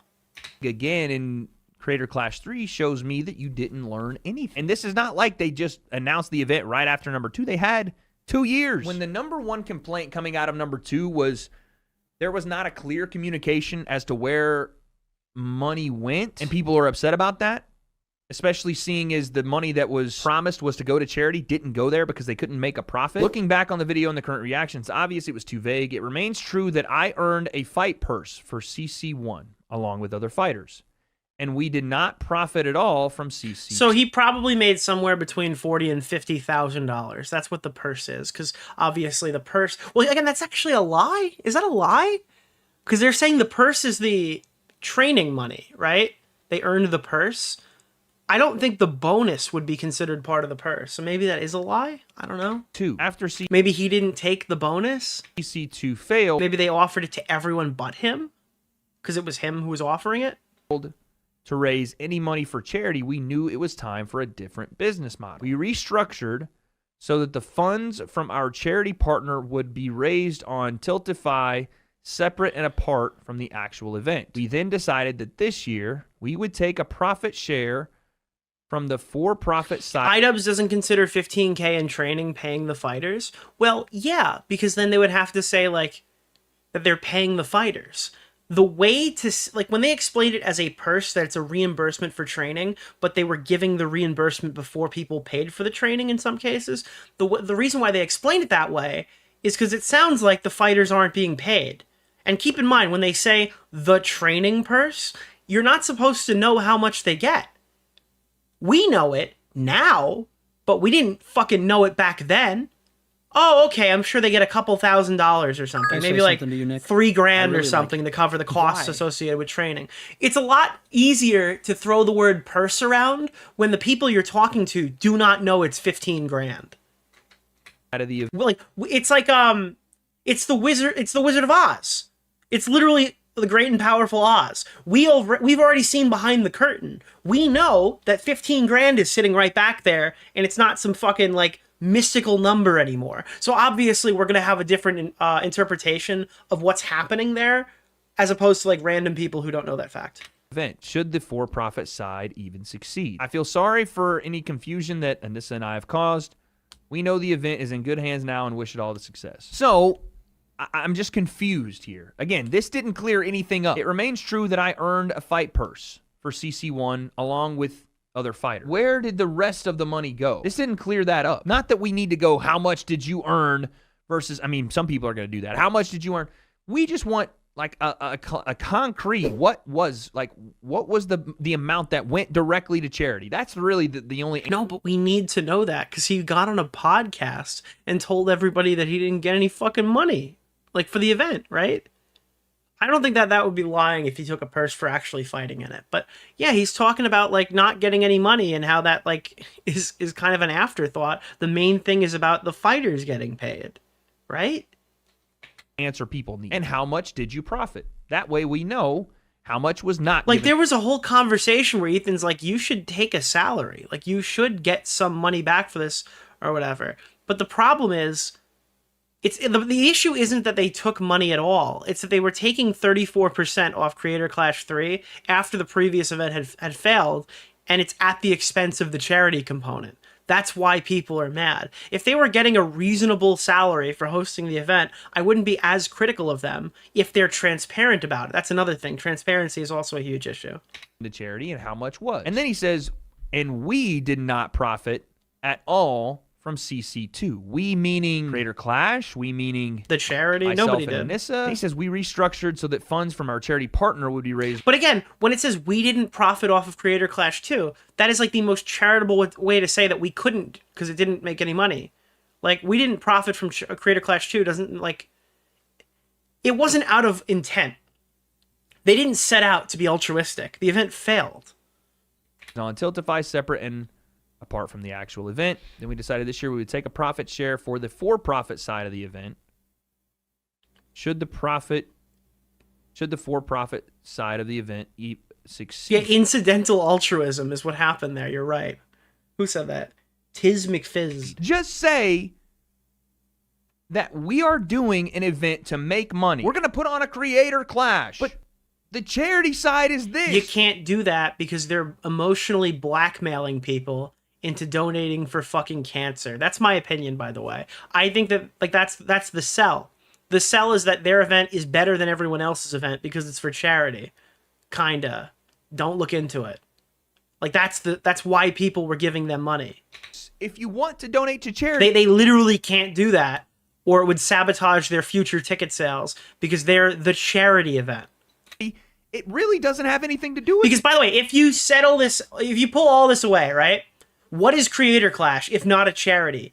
It's a bunch of washed up boxers who are all fucking friends with each other, who look horrible out there in comparison to like who's the guy who knocks everybody out, bro? I legitimately think fuck dude, what is the fight? I forgot his name right now. None of those guys make fucking videos either, so I completely forgot their name. Not Harley. Who the fuck is the guy from not DAZN? Happy Punch. The main guy from Happy Punch that everyone likes to watch. Salt Poppy. Bro, Salt Poppy would annihilate every single one of these fighters in rapid succession. Like, the level of, like, combat you're seeing is worse. The YouTubers are irrelevant. With the exception of, like, Sapnap and Tubbo. They can't... Even if they tried to promote the event, how many people would come? It's an inferior event. That's all it is. Event. So they really should stop calling it a charity event if they're not having the people that buy. This is how... Dude, Salt Poppy... One Salt Poppy could defeat, like... 100 gorillas. You know, like the gorilla thing where it's like one gorilla versus 100 people? One Salt Poppy would annihilate 100 gorillas, dude. People get confused. That's not even more clear. It's almost like putting a fucking hat on. Bro, if you watch one of these dude, you get FaZe Sensei, you get Salt Poppy, you get fucking Jake Paul, who again is unfortunately a good fighter. I apologize. But like, all of these people are several levels above, and if you want to watch like YouTubers punch each other, it's probably going to be more entertaining if you watch like any other event. And then putting a hat on top of that hat instead of just fucking taking the hat off. It's so, like, you're over-explaining something to make us more confused. So, okay, for the last time, this is a regular boxing event that has a charity attack. Like, actually, if they announced Salt Poppy versus iDubbbz, it would be the first ever known case of pre-concussion syndrome, okay? Ian's brain would just fucking explode prior to even being in the ring with that guy. Attached to it that if you want to completely separate from the event, donate, and I'm sure they'll plug the charity, you can do that. But if you buy this event, if you buy a ticket, if you buy a pay-per-view, you're buying a boxing event, and that money goes to the fighters and the production and the renting of the event. You ever hear, it's like, how did she die? Oh, she died of a broken heart. It's like, how was Ian hospitalized? He's got a broken spine. No one knows what happened. They just announced the Salt Poppy fight, and he couldn't walk. But you're telling people it's a charity event. Stop telling people that, because it's not what it is. That was the whole issue with the lack of communication behind number 1 and 2. That it's a charity event, charity event, charity event. It's not a charity event. It's a boxing event that you are... Dude, iDubbbz has died by a tattoo infection. Dude, too many colorful dyes and ugly formations have killed him. It's over, chat. It's over. Ridiculously associating with a separate charity that has nothing to do with people buying the boxing event. I was a part of the event and didn't know any of this. I didn't know where money is going, outside of the fact that I was offered. Bro, this guy was at the event working for them. He had no idea what was going on. How could you expect the average fucking user, the people who are spending the money, the people who are buying the tickets, how do you expect them to know? Come on. And said, no, I'm all good on that. I want to be there to support, and because they gave me an opportunity, which I'll always be grateful for. But this side of stuff is very weird. What is this that I just got sent from April 2025? A clip just resurfaced from 2022 where iDubbbz and Anissa downplayed the charity aspect of Creator Clash. They describe it more as an influencer party or VidCon competitor. The main goal is to get people paid who are involved in making it happen. Uh-oh. I see. Dude, I found this clip. What's the name? Or of someone the sent guy it to me. Keemstar Orbiter, Nick DeOrio. I can't stress Mr. enough. We Oreo. didn't find this for 2 years. Nobody just nobody watched Ethan to find this clip.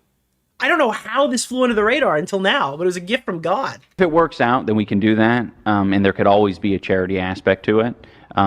You know, but I think the main goal is just to get the people paid who are involved in making it happen, rather than like making exorbitant amounts of money. So your goal is to build an institution of sorts, this creator clash where Yeah, you can 'cause have it's people. fun. There's a champion every Yeah. year. Yeah, it's a party. The Interesting. only institution that iDubbbz needs is like a padded room. It's like a stoked to way more exciting VidCon. Or like I want Interesting. it to be like influencers. Bro, can, look like, at his care about fucking face, dude. Look at this stone cold expression. this, and fans can Oh, care about this, and no. like, you Interesting. can go watch it and have Yeah. like a build up, like maybe parties. Bro, he is not moved, dude. And like stuff like Yeah, because we've gone to like the last Jake Paul event, and it was crazy the amount of influencers that were there. Mhm. Excited to see it. They weren't all my cup of tea. Sure.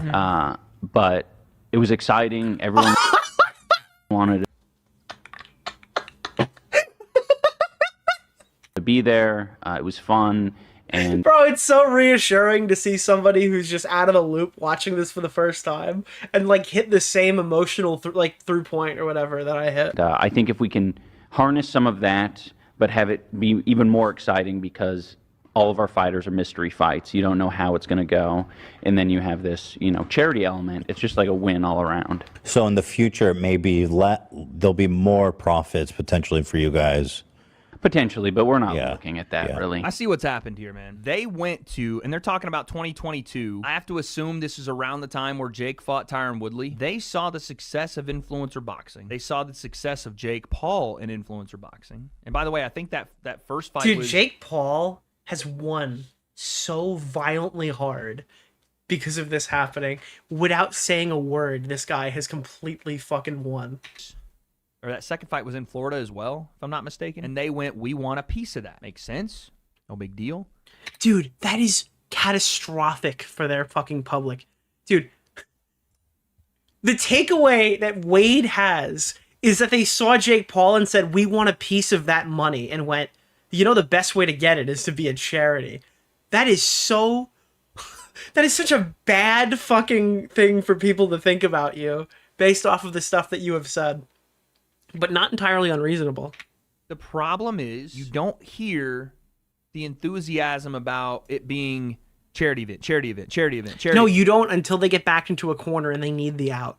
Charity event. Over and over and over here, like it was marketed when it came to fruition. Now, all the stuff they're saying there is legitimately what they tried to do. They want it to be a party. They want it to be like VidCon. They want it to be like influencers all gathered in one place. That's what happened. Especially, again, my memory is failing me with number one, because I was just happy to be there in my hotel room, fucking locking in and studying. Nicholas, Number two, the I goat. did see Thank you a for lot the of influencers $5, there. my I did man. feel a little bit out of place, and like it was a bit more VidCon-y than an actual fight event and like a party, all under the guise of a charity event, when that's an element. No, that was the entire selling point, was influencer boxing charity event. This is not good, man. And again, people wonder why number two didn't go the way they wanted to. Number three is up in the air. People are upset. They're asking about the number. Where's the money going? People wonder why, but that's the side that right there is why. Again, if you market it that way the entire time, and you're very... That's what people are going to draw from it, dude. That's what they're going to get out of it. ...specific about where money is going, that's fine. But that is not what's going to get a groundswell of support. Charity will. I have a feeling that there's more vague spots here. Right after he said it was obviously vague, it feels like the next two sentences, or the next sentence, is also vague. It remains true that I earned a fight purse, and we did not profit at all from CC2. But dude, why are we finding out about this on iDubbbz' subreddit, too? Why is he not just making a video? Why don't you just get on your fucking YouTube channel and tell us what happened? Like, the iDubbbz YouTube viewers, if they just watch his channel, A, they probably don't know Creator Clash is canceled yet. That's a funny concept, considering that most of his Creator Clash stuff has been on that YouTube channel, and he hasn't updated them there, I don't think. At least in video form. And then, like, B, they don't know anything really about the controversy. You didn't even use the opportunity of, like, the content cop to promote it when it first came out. So the co-founder of the company. And again, according to this new distribution, there was a further 34% profit share originally that was going to be allocated to them. Is that because of the switch? Or was there maybe 20% that went to other fighters and Ian himself got a bigger percentage? Again, would not be a problem because you're the main event, because you're the co-founder. That would not be a problem. You know who else does that? Jake Paul does that. Jake Paul on MVP events gets a higher percentage of pay-per-view cut than anybody else as a fighter because he's the fucking co-owner of MVP, and also gets a fight purse because he's the main event fighter. But again, that's not how this was marketed. That's not what people thought they were buying. So even if this is the numbers that we use to try and to... By the way, in Jake Paul versus Tyron Woodley, or Jake Paul versus Anderson Silva, or Jake Paul versus Tyron Woodley twice, or two, or whatever, all of those events donated the same amount to charity as Creator Clash 2. The same one. The exact same amount. Make a calculation. If $1 accidentally was sent to charity instead of to a fighter by like a clerical error of some sort or whatever, then that would have been more money than Creator Clash 2. May not be accurate. I think there's some vagueness of what Ian is saying here that leads you people to believe that he just got the same purse as every other fighter. Where he says, I earned a fight purse along with the other fighters. I don't know if that's the case. Now, I'm just throwing this out there. I'm not trying to launch an investigation, but if Creator Clash is owned by somebody, shouldn't that just be something that you could Google? Wouldn't it tell you who owns Creator Clash? If it's like registered, would it be registered as like a business or something? I feel like that would be something that could just be Googleable. And if it was sold, we would be able to see that it's transferred ownership that way. And that would tell you that some like funds have been exchanged, I imagine. If it was just the same, right? And not to be... And again, I figured someone would have already sent this to me in the last couple of days, because you imagine that like some of these people are really invested in digging up every fucking piece of information they could find. I'm sure this has to be on record somewhere who the current owner of Creator Clash is. Pocket checking or whatever, but people should know that you got more because that was... It's Nevada LLC, and no, it hasn't been sold. I would have to look into that in my spare time. Not the point of the event to people. Anyway, so here is the verbiage. I recommend watching Nicholas DeOrio's. Does Wade realize Ian's not fighting? I don't know. I imagine he's seen the card. That's even funnier, yeah.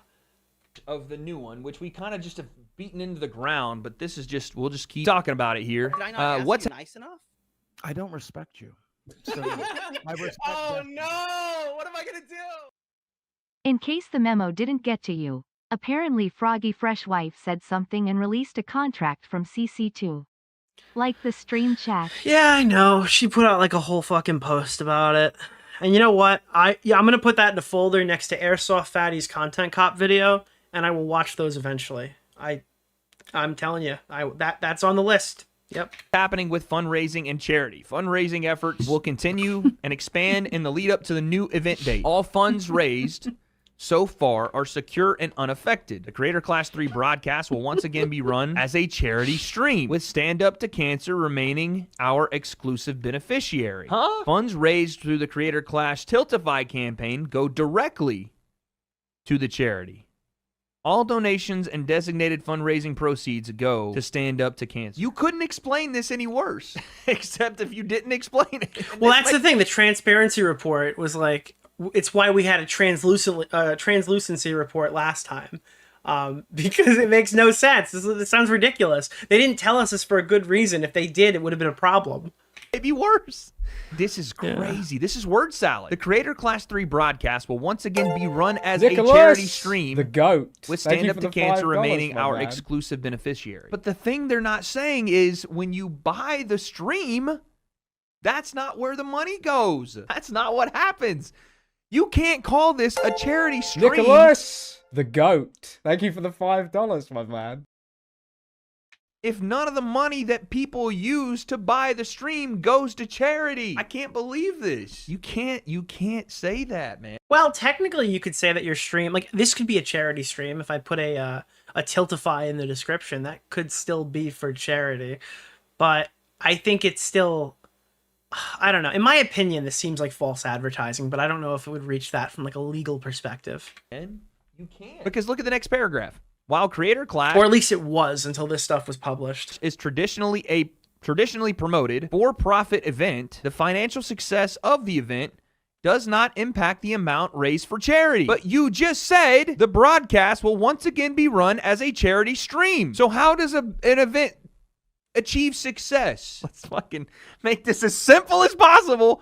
How does a boxing event achieve success? By people buying the broadcast, whether at home, on pay-per-view, or coming to the venue. If the broadcast is marketed as a charity stream. I recommend watching Nicholas You know what'd be funny? DeOrio's latest video. You know what'd be the funniest fucking thing possible? For Chapter 3, Section 609 of the California Boxing Regulations, any club or promoter shall maintain a short-term insurance policy for all amateur boxers participating in a match conducted by the same. Thank you.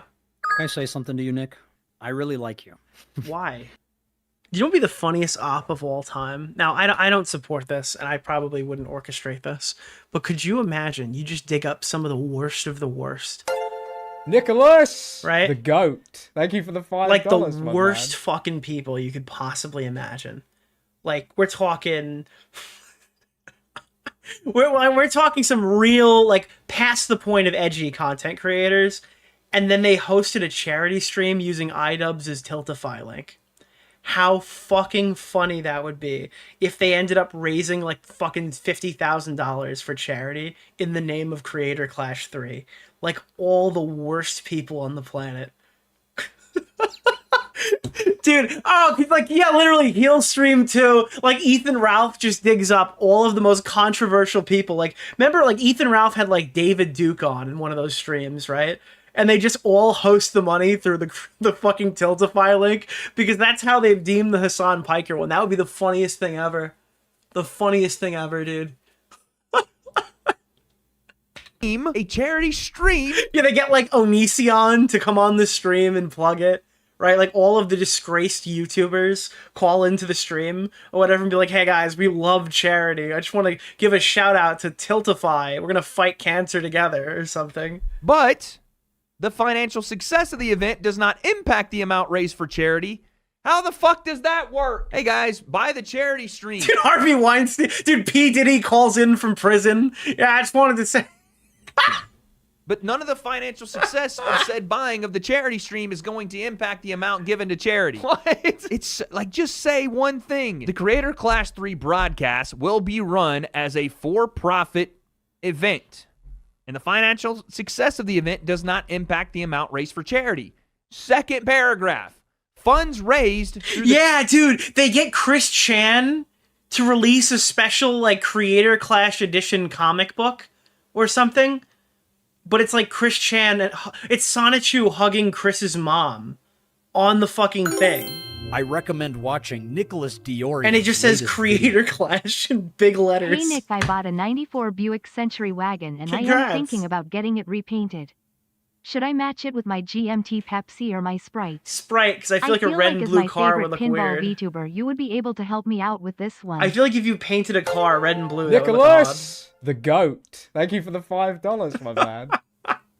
Creator Clash. But dude, that's what, like, when you do it like this and you like just allow anybody to fundraise for your charity, right?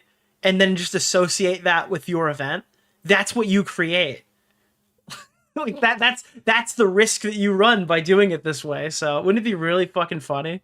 Dude, Ethan Ralph has the ability to do the funniest thing ever. Tiltify campaign go directly to charity with Stand Up to Cancer. Nicholas! The GOAT. Thank you for the $5. Yeah, dude, a charity stream where they just go on fucking Rumble and then review Anissa's OnlyFans or something.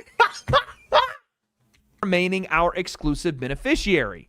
All donations and design fundraising proceeds go to Stand Up for Cancer. That's all you had to say. If you literally just reword this, it works. But you can't run an event, say that it's a charity stream, that the broadcast is run as a charity stream, and then say everything that you guys pay for to watch the broadcast doesn't go to charity. That's fucking banana land. I just saw Keffel's Dude, tweet holy on fuck. Nicholas DeOrio. Keffels appreciated the shout out.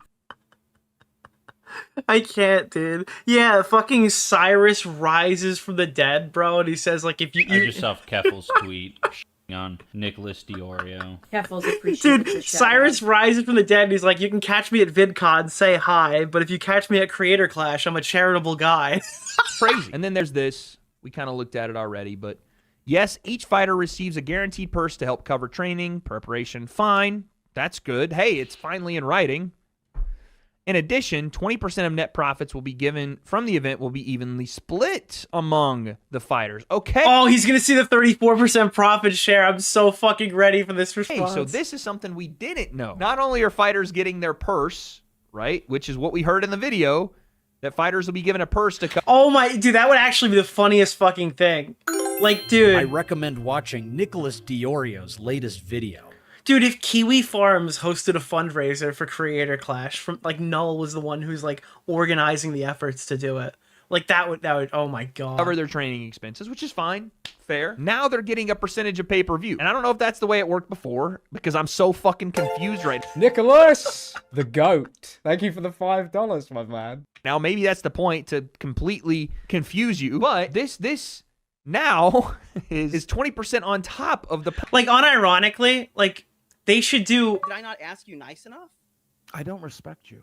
So I respect oh no! What am I gonna do? Actually, you know what would be like our normal way to do it, where you're not going completely over the edge? Imagine if they do a stream where every time you donate to Creator Clash, Keemstar shoots Boogie with a paintball gun. Like, for every $1 that's donated, Boogie gets shot in the stomach with a paintball gun or something. And then Keemstar puts up like 40, 50 grand. First, those guys can do 10 grand in a night.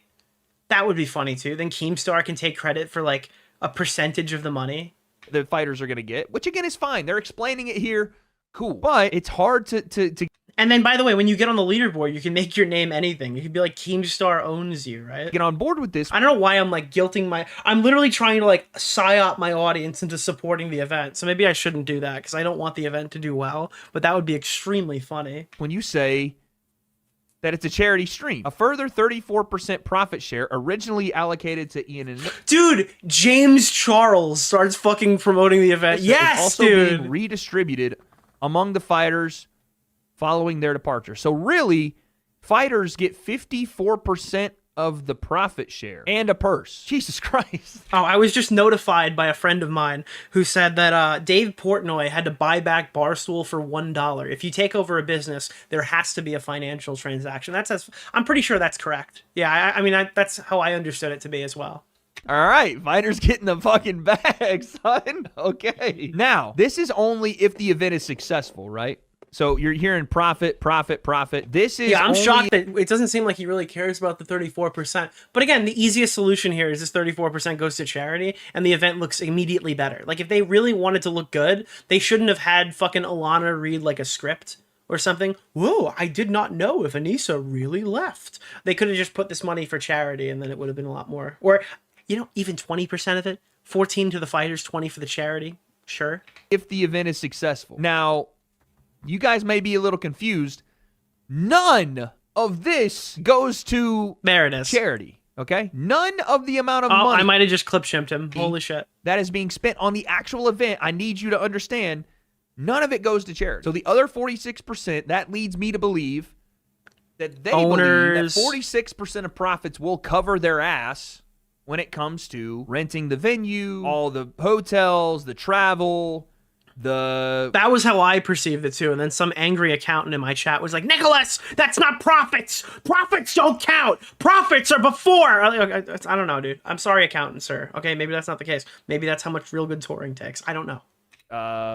Production costs. There it is! There it is! I see that motherfucker in chat right now. I see that Sam motherfucker, okay? Listen, Sam, all right? I found... Okay, I'm not gonna... Okay, never mind. I was gonna go completely off, dude. All that. That's what I think. The 46% is meant to cover their expenses.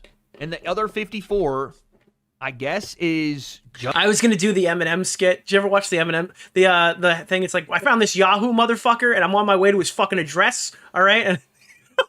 us to fighters, then that's fine. But again... But you can't even joke like that on YouTube, otherwise you'll get in trouble. And just say that, and don't say it's a charity stream. So this is where you will donate to benefit charity for Creator Clash 3. Right here. This has nothing to do... Nicholas, the GOAT. Dude, I have such bad ADHD. He's like, I rhyme rhymes with chimes. Sucker free when... Dude... Like, that's the whole fucking point. I'm rhyming the whole fucking thing. With the event. If you didn't watch a single round of boxing, this... Eminem docs someone? Yeah, I did the green one. And wanted to donate to charity, this is where you would go. You could legitimately say, I donated to Creator Clash and never watched the event. The problem Yeah, now he's pulling up the number. Dude, I love this. Every time you pull up this number, it's still always 237,000. It's always the 237 number. It's so funny. And this is all great, by the way. You can't really deny that raising this amount of money for charity is awesome. Problem is, they are not marketing. Because Ethan Klein is making a video and Hassan created that charity money. Yeah, 100%. Hassan reacting to it created that charity money. That way. That one lady in the sit down was the most clear about it, but what they're saying is not what's happening. They are once again calling this a charity stream. Nothing like in the event in general has to do with charity. Nothing about the stream, the broadcast, the venue. Dude, they just shouted out Xylie's podcast, dude. The broadcast. Can I say something to you, Nick? I really like you. Do they? Are there still enough women to host the broadcast? Does anybody watch that show? The broadcast? It's like 3 commentary women. I didn't know there were that many. Fighters. The event in general has to do with charity. It is just alongside the event, there is this. They're saying it's a part of Creator Clash 3, and maybe they'll promo it on the. Hopefully they'll promo it in the event, but you're not supporting charity if you support Creator Clash 3 unless you do both. If I go to creatorclash.com, hold on a second. This part right here could get really fucking weird. Yeah, I know. I've been telling people. It's really fucking weird, dude. And it just hit my fucking brainstem. Now, granted, if you're already on the website, here's the donate now button, right? And it's in clear view, whatever. But if you do want to get more information and you go to creatorclash.com and you think, oh, let me just buy a ticket, you may generally think you're buying an actual ticket for charity. And you're not. You're buying it for the event. The goat. Please show the fucking the checkout. Yeah, there it is, dude. The checkout box. Would you like to donate $100 to keep people in Africa who are starving? No, I want my Gatorade and condoms. Thank you. Are you sure you don't want to give money to people in Nicaragua? No, I'm just trying to get the Gatorade and condoms. Thank you. What is this? 100% of net proceeds will benefit Stand Up to Cancer. So can you donate here and it goes to the Yeah, it attaches it there. Yeah, but it's not related to the actual ticket. Let's try it. Because this is important. This is important. I want to see if this works. What's the number at right now? 237,886. Just a little test here. A little test. I don't know when it hits the grand. Why would you drink Gatorade out of the condom? Well, because they're lubricated. It slides down faster. If you're really trying to get the electrolytes faster, you got to mix it with lube. Grandstand here. Let's give it some time. I want to see where that goes. I didn't drop 50. I dropped 10. We need this number to say 89659. That's what we need that number to say. It'll take some time. Let's give them the benefit of the doubt. Anyway, the point I'm trying to make with this entire thing is it's very difficult unless you give people a walkthrough to even know that this is a part of, like, you could not know how to. We used to call them gator bombs. I can't. I actually can't. I'm fucking done, dude. That's like, dude, are you not hungry? Well, honey, you haven't even touched your gator bomb.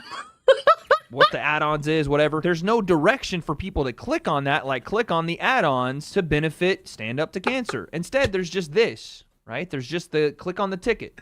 Oh, so God. if you Gator Bomb sounds like something that Ralph's co-host would use to try to lure in a VTuber. were reading that this was a charity stream and you had no idea where the link was to go, because I didn't. You have no idea where the link is to go to Tiltify, but you know Creator Clash because you watched a couple of them. You gotta hit the donate button on the top. Oh, your influencers, and they're gonna put the link to creatorclash.com in their description. And you go and buy this ticket, you're not contributing to charity. This is not a charity stream to you. Yeah, you are. You're contributing to the extremely rich YouTube gala charity. You just bought a boxing event, no big deal. But saying like fundraising on behalf while you're not doing the fundraising for the dude. Miss 34% says that anyone who owns a Rolex should get fucking robbed at, well, not at gunpoint, but maybe it could be at knife point. Who knows? Event. There's a separate entity that does it. Is just odd. It's just an odd thing, man. Just an odd thing. Anyway, you guys let me know. Should we keep? By the way, shout out Wade Plem. This is great. This is his second channel, and it's got more views than, oh my God, this video's got more views than fucking Myth's whole documentary. His main channel, of course, is not loading, apparently. It just chose not to load. Dude, this guy's channel is great. I'm getting totally sidetracked real quick. Bro, this guy rebuilding a Revuelto is one of the most interesting pieces of content that I've watched. Holy fuck, dude. Where did Wade's video go? Wade, where are you, Wade? Here it is. For those of you that... Okay, main channel. Holy shit. What? Wade! Where is your channel? Where the fuck is your main channel, Wade? Don't know. This is the Wade's work. What is this link? It's broken. It's fucking broken, dude. It's got the dots. Look, it's not all there. Wake up, Wade. I can't find your channel. I'm trying to promote you. All right, here. Wade's World, dude. Wade's World. There, the Wade concept. 400,000 sub YouTuber. I won my first fight ever. Jesus. Congrats, Wade. Deji got dropped by a random boxing fan in the streets? What? Where does this happen? I think we saw this the other day, right? Yeah, bro!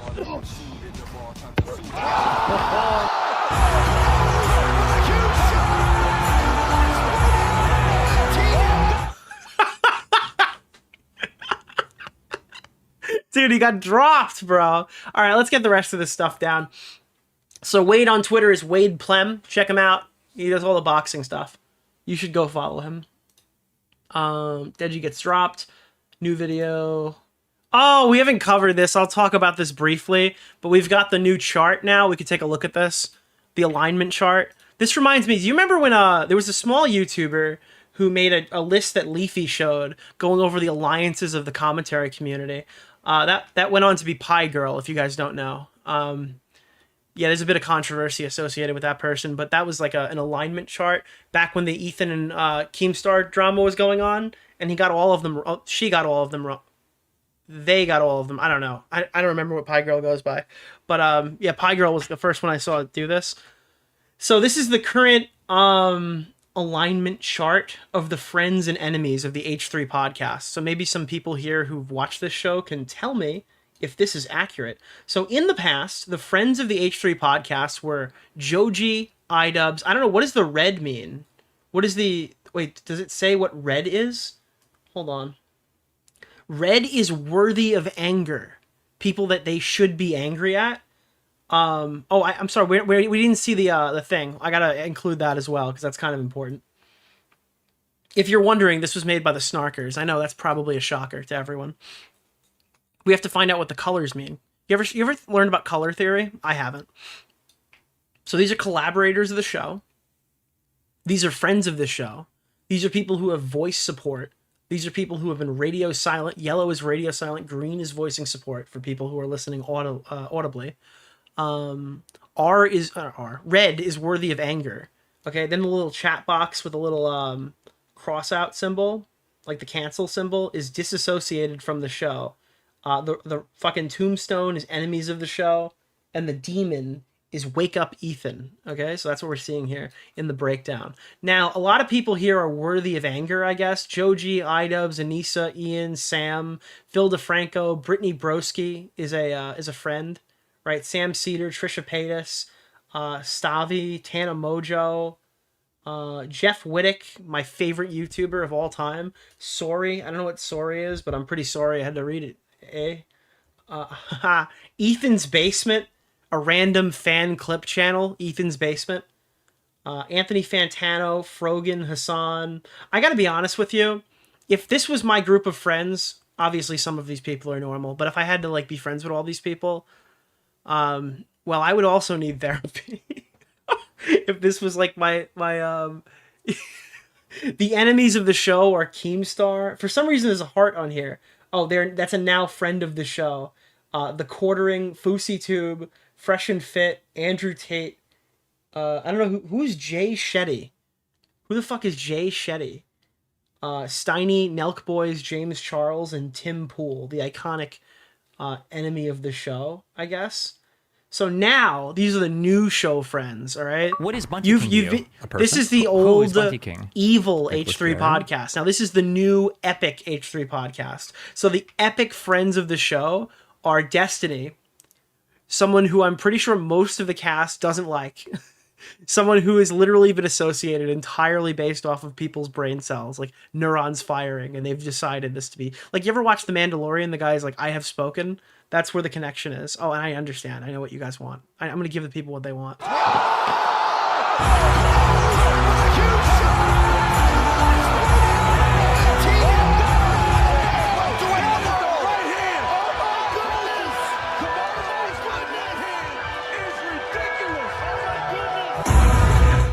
Yeah, it's collaborators of the show, but like entirely in the mind of the crazy psychotic person who wrote this. Lonerbox, which is cool. And that's a collaborator, not a friend of the show. That's what the difference is. Dan Saltman is a collaborator. Tectone is a friend of the show. Nicholas DeOrio, friend of the show. Keep in mind, I need to be honest with you. I have zero personal contact with Ethan. I don't think I've ever talked to Ethan. If I did talk to Ethan, it was 5 years ago when people were getting their accounts like fucked up or whatever, but I think it was through somebody else. I don't think I have any messages with Ethan Klein. I have the only time I've interacted with Ethan and Hila are literally through you guys, like on the stream. Like Hila might be in the chat, maybe watching, maybe they've heard stuff I've said. I've literally never spoken to these people outside of on my stream and they listen to it, or in the chat when they say something to me. It's all public, just to be clear. Yeah. Oh wait, I'm voice support. They voice support for me, or I voice support for them. Okay, friend of the show is Hart. Voice support for us. Okay. Asmongold is just a straight up friend of the show. Wait, what? Wait, why is Asmongold a friend of the show? Ethan offered me his cell phone number. Well, I don't have Ethan's cell phone number, just to be clear. I have not gotten it. I will tell you if and when that happens, but up until this point, I have never talked to Ethan privately.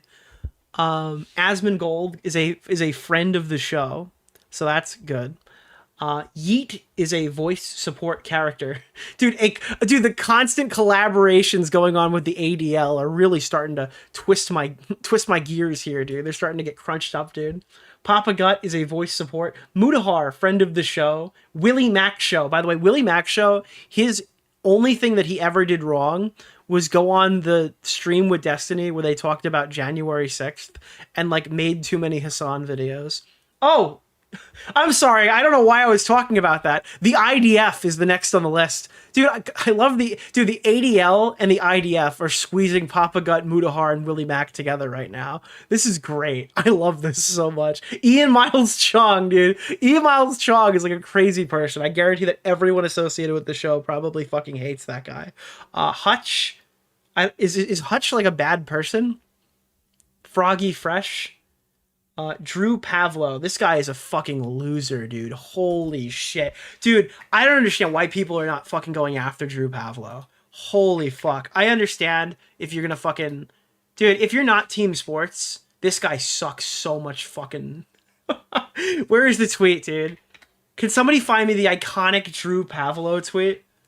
Holy fuck. I can't... I am not going to fucking idly sit by while this person posts the cringiest shit I've ever seen in my life. How do you fucking... Where's his account? Oh, I wrote Drew Davalou. That's why it's not coming up. Drew Pavalou. Where's this fucking tweet where he's doing the dance routine and he posted it like in support with Destiny? Is even funnier. Like, you know that cringe meme that was sent to me earlier in the stream and I fucking played it? This guy unironically posted, "Together we're gonna save the West," and posted this. Like, hold on, I need to add some music to this. I actually know the perfect song, dude. Here. Because I can't play the actual song because it'll get me claimed.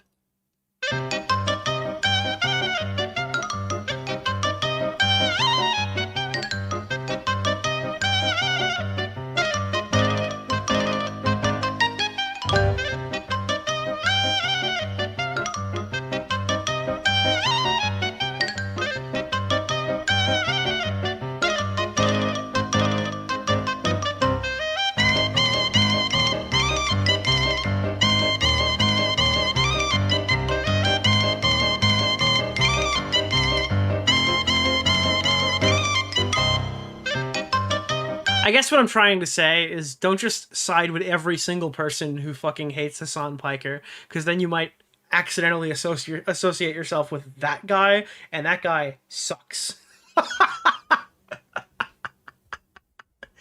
No, I'm sorry. I refuse. Okay, I absolutely refuse to side with Drew Pavlo. I'm entering the non-Drew Pavlo side. Grums. Dude, Grums, dude, the iconic friend of the show, voice supporter. Grums. Now here's all the bad people. Bad Empanada, Mike from PA, Denims, Hassan's dog, Dan Clancy, Reddit, and Markiplier. Dude, the thing is, right? The Snarkers are so fucking stupid. They couldn't get the Markiplier bit, and they are still actively face planting the Markiplier shit. Like, it was just a regular show bit, but a lot of these people are extremely unadjusted individuals, and they have literally no idea, and they just still repeat it. It's extremely funny. I don't think it's being done maliciously. I think they're extremely fucking dumb. Sean DeBlack wanted a random Twitter user. Sean DeBlack is fantastic because anything I say about him will get me in trouble. Sean DeBlack is literally somebody who's entirely based, like his entire public persona on social media is just race. It is literally Sean and how he can like swing his race into the conversation to win him an argument, which he never actually wins it, but he really fucking tries. Okay? And now he's just in a fucking conversation where it's like kind of funny. You only get engagement when you mention him, Hassan, or H3H3. Ratio is kind of sad though for being one of Hassan's orbiters. Bro, you just posted your face today. I'd be stepping more carefully if I was you. Like generic internet tough guy. Like I literally can't make this up. Every time someone is an irrelevant loser that's being carried through the story by like all of his fucking like all of his, I guess, more relevant friends, they're always like a crazy fight me IRL person. This is like the new age Tonka Saw. It's like, aha, you've said mean things to me. Jeff Manley 187. I'm going to find you in real life and harm you. Casual threats. You're fucking shameless, dude. A threat to post the face he just posted himself. Like, yeah, clearly. That's absolutely what the threat is here. 100% Sean. Good stuff. Twitch has the opportunity to do the funniest thing ever. I wonder what that might have been about. Yeah, holy fuck, dude. Sean is fantastic. Everything about Sean is great. Then today, this donut operator thing happened. So, like, he went to a range day with me one time. Like, we used to talk a lot about content creation and stuff. And COVID rolls around. I get bored at home, so I make an OnlyFans where I'm showing my meat. Really? What? And so, well, basically, I'm taking a steak and I'm rating a steak. A steak? A steak? Mark, I made a steak. See, that's the reaction that you're supposed to have. Genius. I thought it was funny. So I'd be wearing like just an apron. Of course, I'm wearing like boxers underneath. And I'd reach down and be like, "This is my OnlyFans. This is insane." And this is an A5 Wagyu from down the street. And I would talk about it. And I sent it to Ian, and he got mad and called me and like said I was making fun of Anissa, and like I wasn't. I just thought it was a funny bit because I was sitting at home during COVID. And you'll never understand what it's like to be an ally. Yeah, he just said stuff like that. And yeah. So yeah, Donut Operator said like iDubbbz dropped him fucking years ago, specifically because he had made a joke about OnlyFans. And then iDubbbz chimed in here and said, conveniently leaving out that your girlfriend at the time was pursuing OnlyFans, but you were too pussy to deal with the criticism, so you made a parody account. No, I don't want to be friends with a coward. All right, so like, this is a really weird fucking message.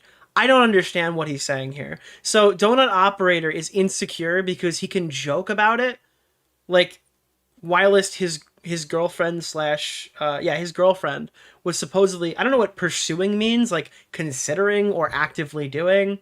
I guess the secure thing for someone to do is like cry on stream like a pussy and say it's okay. Not on stream, I'm sorry, on video. These guys don't do streams.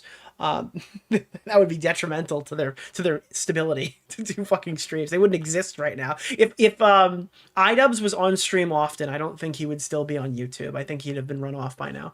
And I think the fact that Anissa does do streams occasionally is just her brute forcing the inevitable. But I digress. Like, is he supposed to get on stream and start whining and calling out individual viewers and go, actually, I'm okay if you jack off to pictures of my wife. I'm so well adjusted. I think it's cool if you do that. Like, no, I think that he handled it okay. I don't see any, like, do you see a coward in Donut Operator making a satirical video about showing his meat? Or do you see a guy who's got crippling problems with what his wife is doing? What's the name Or of the girlfriend, guy? Keemstar Orbiter. Nick Oreo.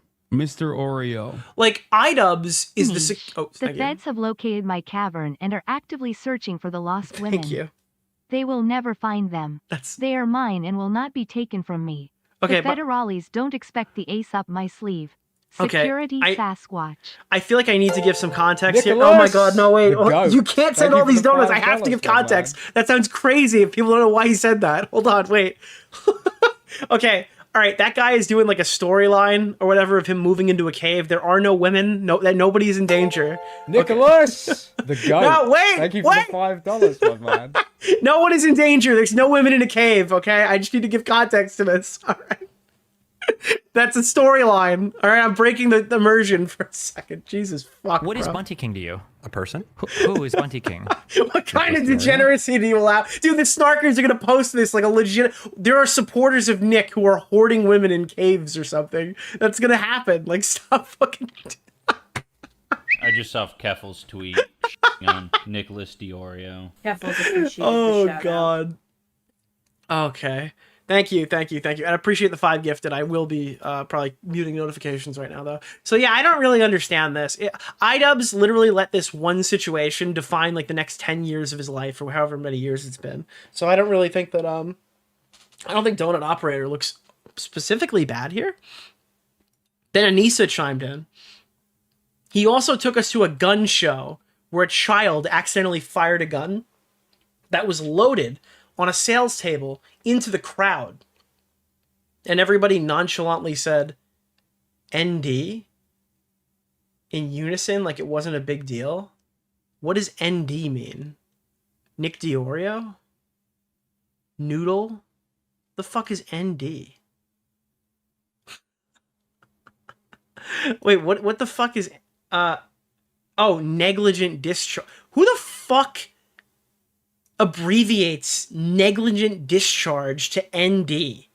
Oh, yeah, ND. What?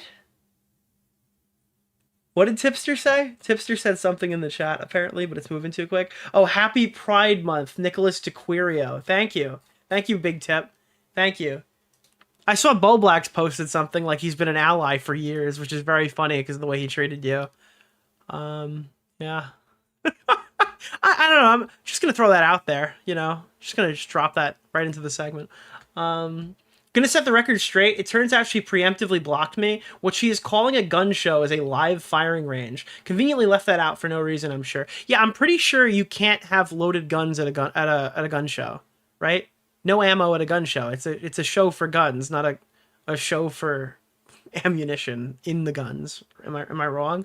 I don't know anything about gun shows. I don't know anything about fucking guns. I don't know any of this shit. I live in fucking New York. I don't even know if we can have guns here. We can, but like, I don't know. Yeah, that's the point. I mean, fucking, I'm over here, dude. We don't have that. You're right. Thank you. Wow, amazing. And then that's the post. Cool. That we were checking out.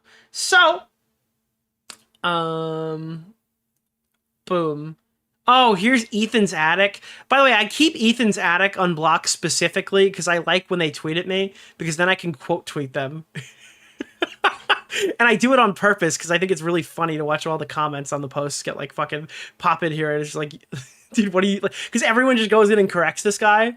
And it's like extremely funny to go through and read through after because he's like trying to like come after me, which is great. Deranged Zionist Ethan Klein platforms the host of YouTube's Ultimate Rape Review. Nicholas DeOrio. Wait, and they're tagging Team YouTube to try to like get my channel banned as well, which is particularly funny. Nicholas DeOrio is part of an ongoing harassment campaign that either Ethan has purposely joined or been fooled into becoming a part of against Hassan Piker. So I said the iconic Sargon reference, I wouldn't even review you. Yeah, so...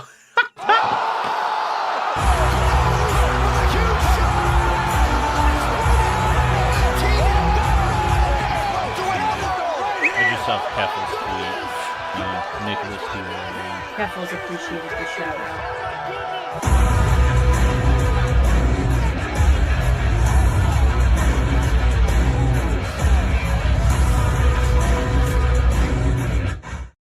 God, if you don't know the Sargon line, that doesn't hit at all. I just saw Keffel's tweet on Nicholas It's so DeOrio. fucking funny, Keffels dude. appreciated the shout out. Oh, like there are just dude, someone on the fucking Snark subreddit just made a post saying that we do a fucking funny list. We rank. Is Darkfab dude, AU a virgin? I'm never gonna forget I'm this. not. Why would so many It's people funny, be dude. Googling Actually, that? since the Israeli-Palestine conflict became the main thing on YouTube, have you guys noticed that like nobody's groomed anybody?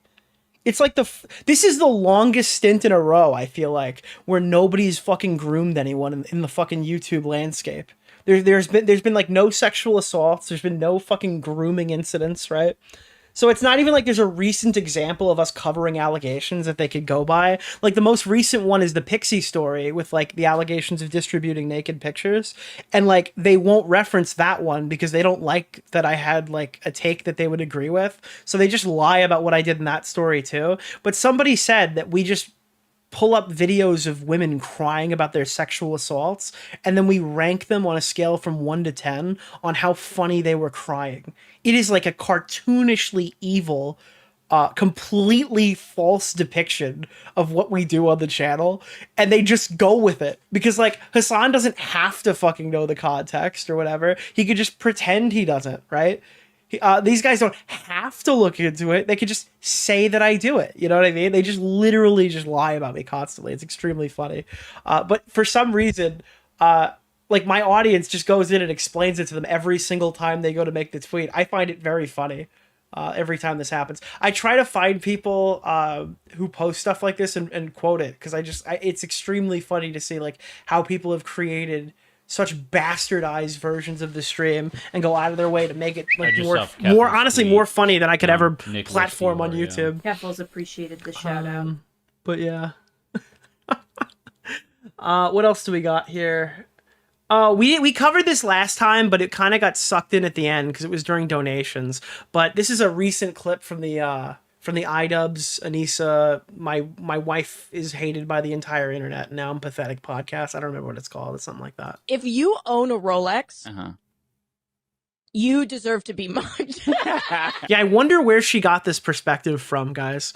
I wonder where this Louis Vuitton bag purchaser has gotten this specific perspective. It's funny because like you can tell immediately, in my opinion, that she's specifically targeting Ethan because you can tell when she's talking about it. If you know anything about watches, she's kind of more talking about like Audemars Piguet or fucking Patek Philippe. She's not talking about Rolex.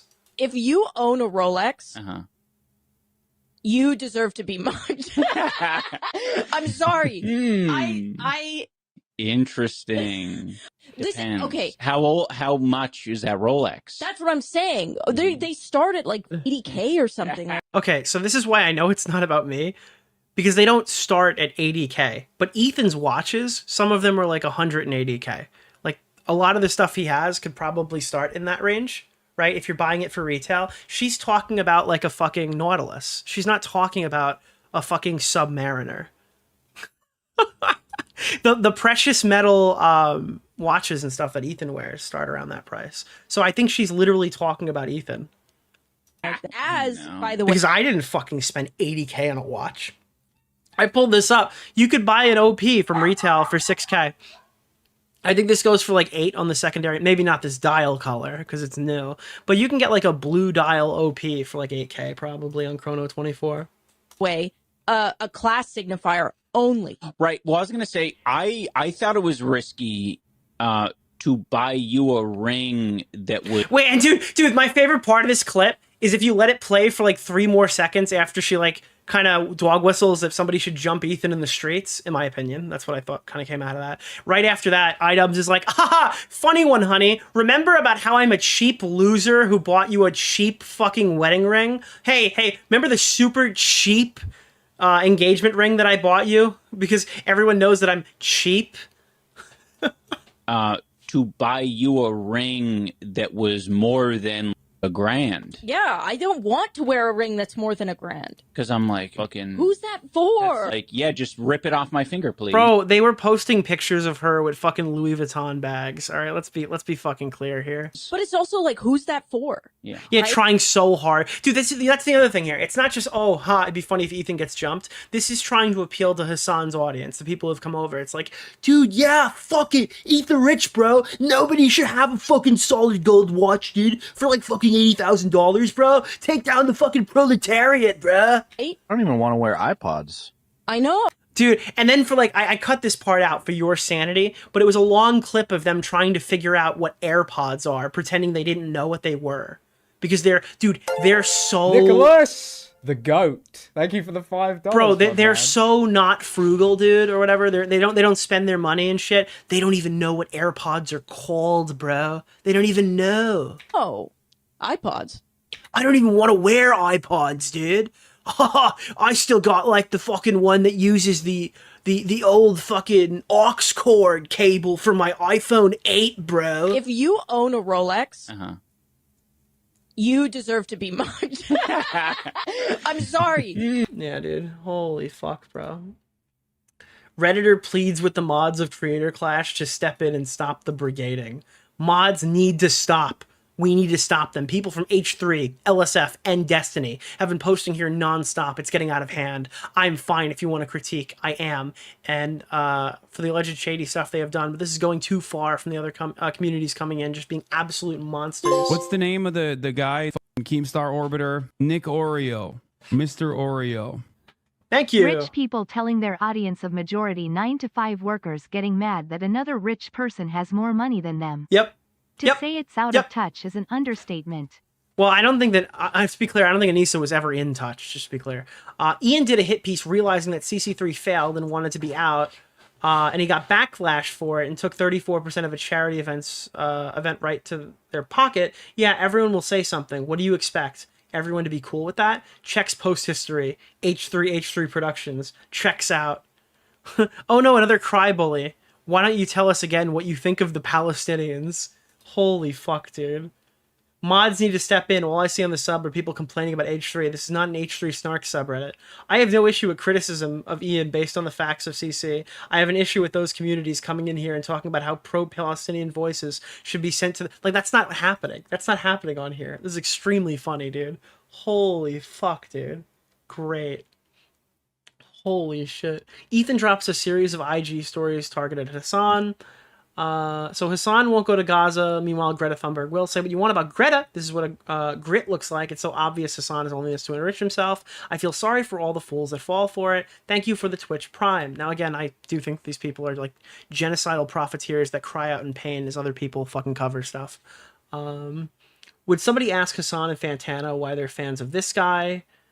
Would you support blank up a synagogue if they blank self-identified Zionists? Okay, Jesus Christ. Well, now Ethan is finally making following arguments, I guess. He wasn't before, but I guess he is now. I recommend watching Nicholas DeOrio's latest video. I think it's clear here that Ethan won. He can afford to wear cool, expensive watches. Ian and Anissa can't even afford meat. This is evidence that these guys... won too, thank if you want to know the truth about it. Thank you, Tonlito. Yeah, this is evidence that Hassan follows not the FBI. What is the one that they always say it is? Like every leftist, every time something happens, it's the fuck, dude. I'm so bad at politics. I'm totally whiffing this joke right now. The CIA, yeah, they follow the CIA on Twitter. What is this? Jake Chinatown. I don't know what happened with Jake Chinatown. This dude said he wanted to pick up my children by their legs and slam them into a tree until they were a bloody pulp. Someone recently emailed me his full docs. I won't share his private info, but I do wonder why he doesn't want people to know who he is. You should be proud of your activism. Holy fuck, dude. Jesus. What the fuck? Wow, Jake Chinatown really vanished when he couldn't take the heat he dished out. That's crazy. Jonathan Green. Oh, dude, I wanted to put this in here specifically. Ethan is in goblin mode, yeah. I wanted to put this in here specifically because apparently John Greenblatt is calling into every fucking platform possible. This guy was on CNN calling out Hassan, now he's on Fox News. Jay, for taking a tough stance.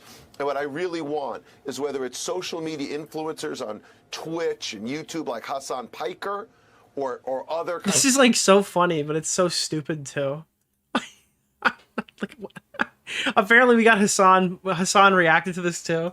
I did like, dude, why is the ADL on fucking Fox News talking about how we got to stop Hassan Piker at like voters of hate on YouTube and TikTok like Guy Christensen, or like, you know, these speakers at these graduations. It just happened the other day at MIT.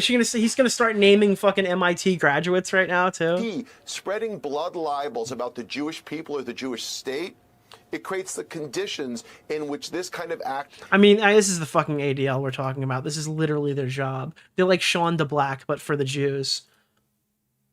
Has directed the crosshairs, directed the attention at me, specifically, okay? Because right after the Israeli embassy staffer shooting and right after this, Jonathan Greenblatt goes on television and immediately goes, this is Hassan's fault. Which is psychotic. Okay? But unfortunately, Hassan, unfortunately for you, people are going to kind of say that, dude. I don't necessarily think that this is your fault, but when you hop on Twitch and you fucking uncritically talk to fucking Houthi terrorists and cheer on fucking ship hijackings and shit, you open yourself up to people saying this about you, so... Jonathan, like, oh no, I can't believe Hassan is getting roped up in this. Greenblatt has played a larger role in the... You've done yourself no favors so far. Dangerous conflation of Jews and Israel, more so than anyone else. I work to try every single day to decouple Judaism and Zionism from one Nicholas another. DeOrio's When latest Jonathan video. Greenblatt and many others are actively trying to say... I haven't seen what he said during the actual manifesto, because quite frankly, I'm not super interested in it. So I'm not going to just say Hassan did something that I'm not sure if he did or not. But yeah, I don't know. I'm not. A lot of people have a lot to say. I can't really trust that from chat if I haven't seen him say it. No. You don't understand. This is the truth. It is what it is. Israel is doing this for Jewish people. It's horrifying. It is just kind of funny watching him squirm. It's funny it's funny this Greenblatt guy, his chief concern is taking down Hassan Piker during this. Like, dude, I was trying to explain this to people. They're like, what do you do, Nick? I go, well, recently we were doing some like trending topics about this Hassan guy. You've probably never heard of him. And they were like, wait, is that the guy from fucking CNN? Well, yeah, small world. Yeah. That guy called me like a small, rotund German boy last week. Nicholas, the goat. Holy Thank you for fuck, the $5, my man.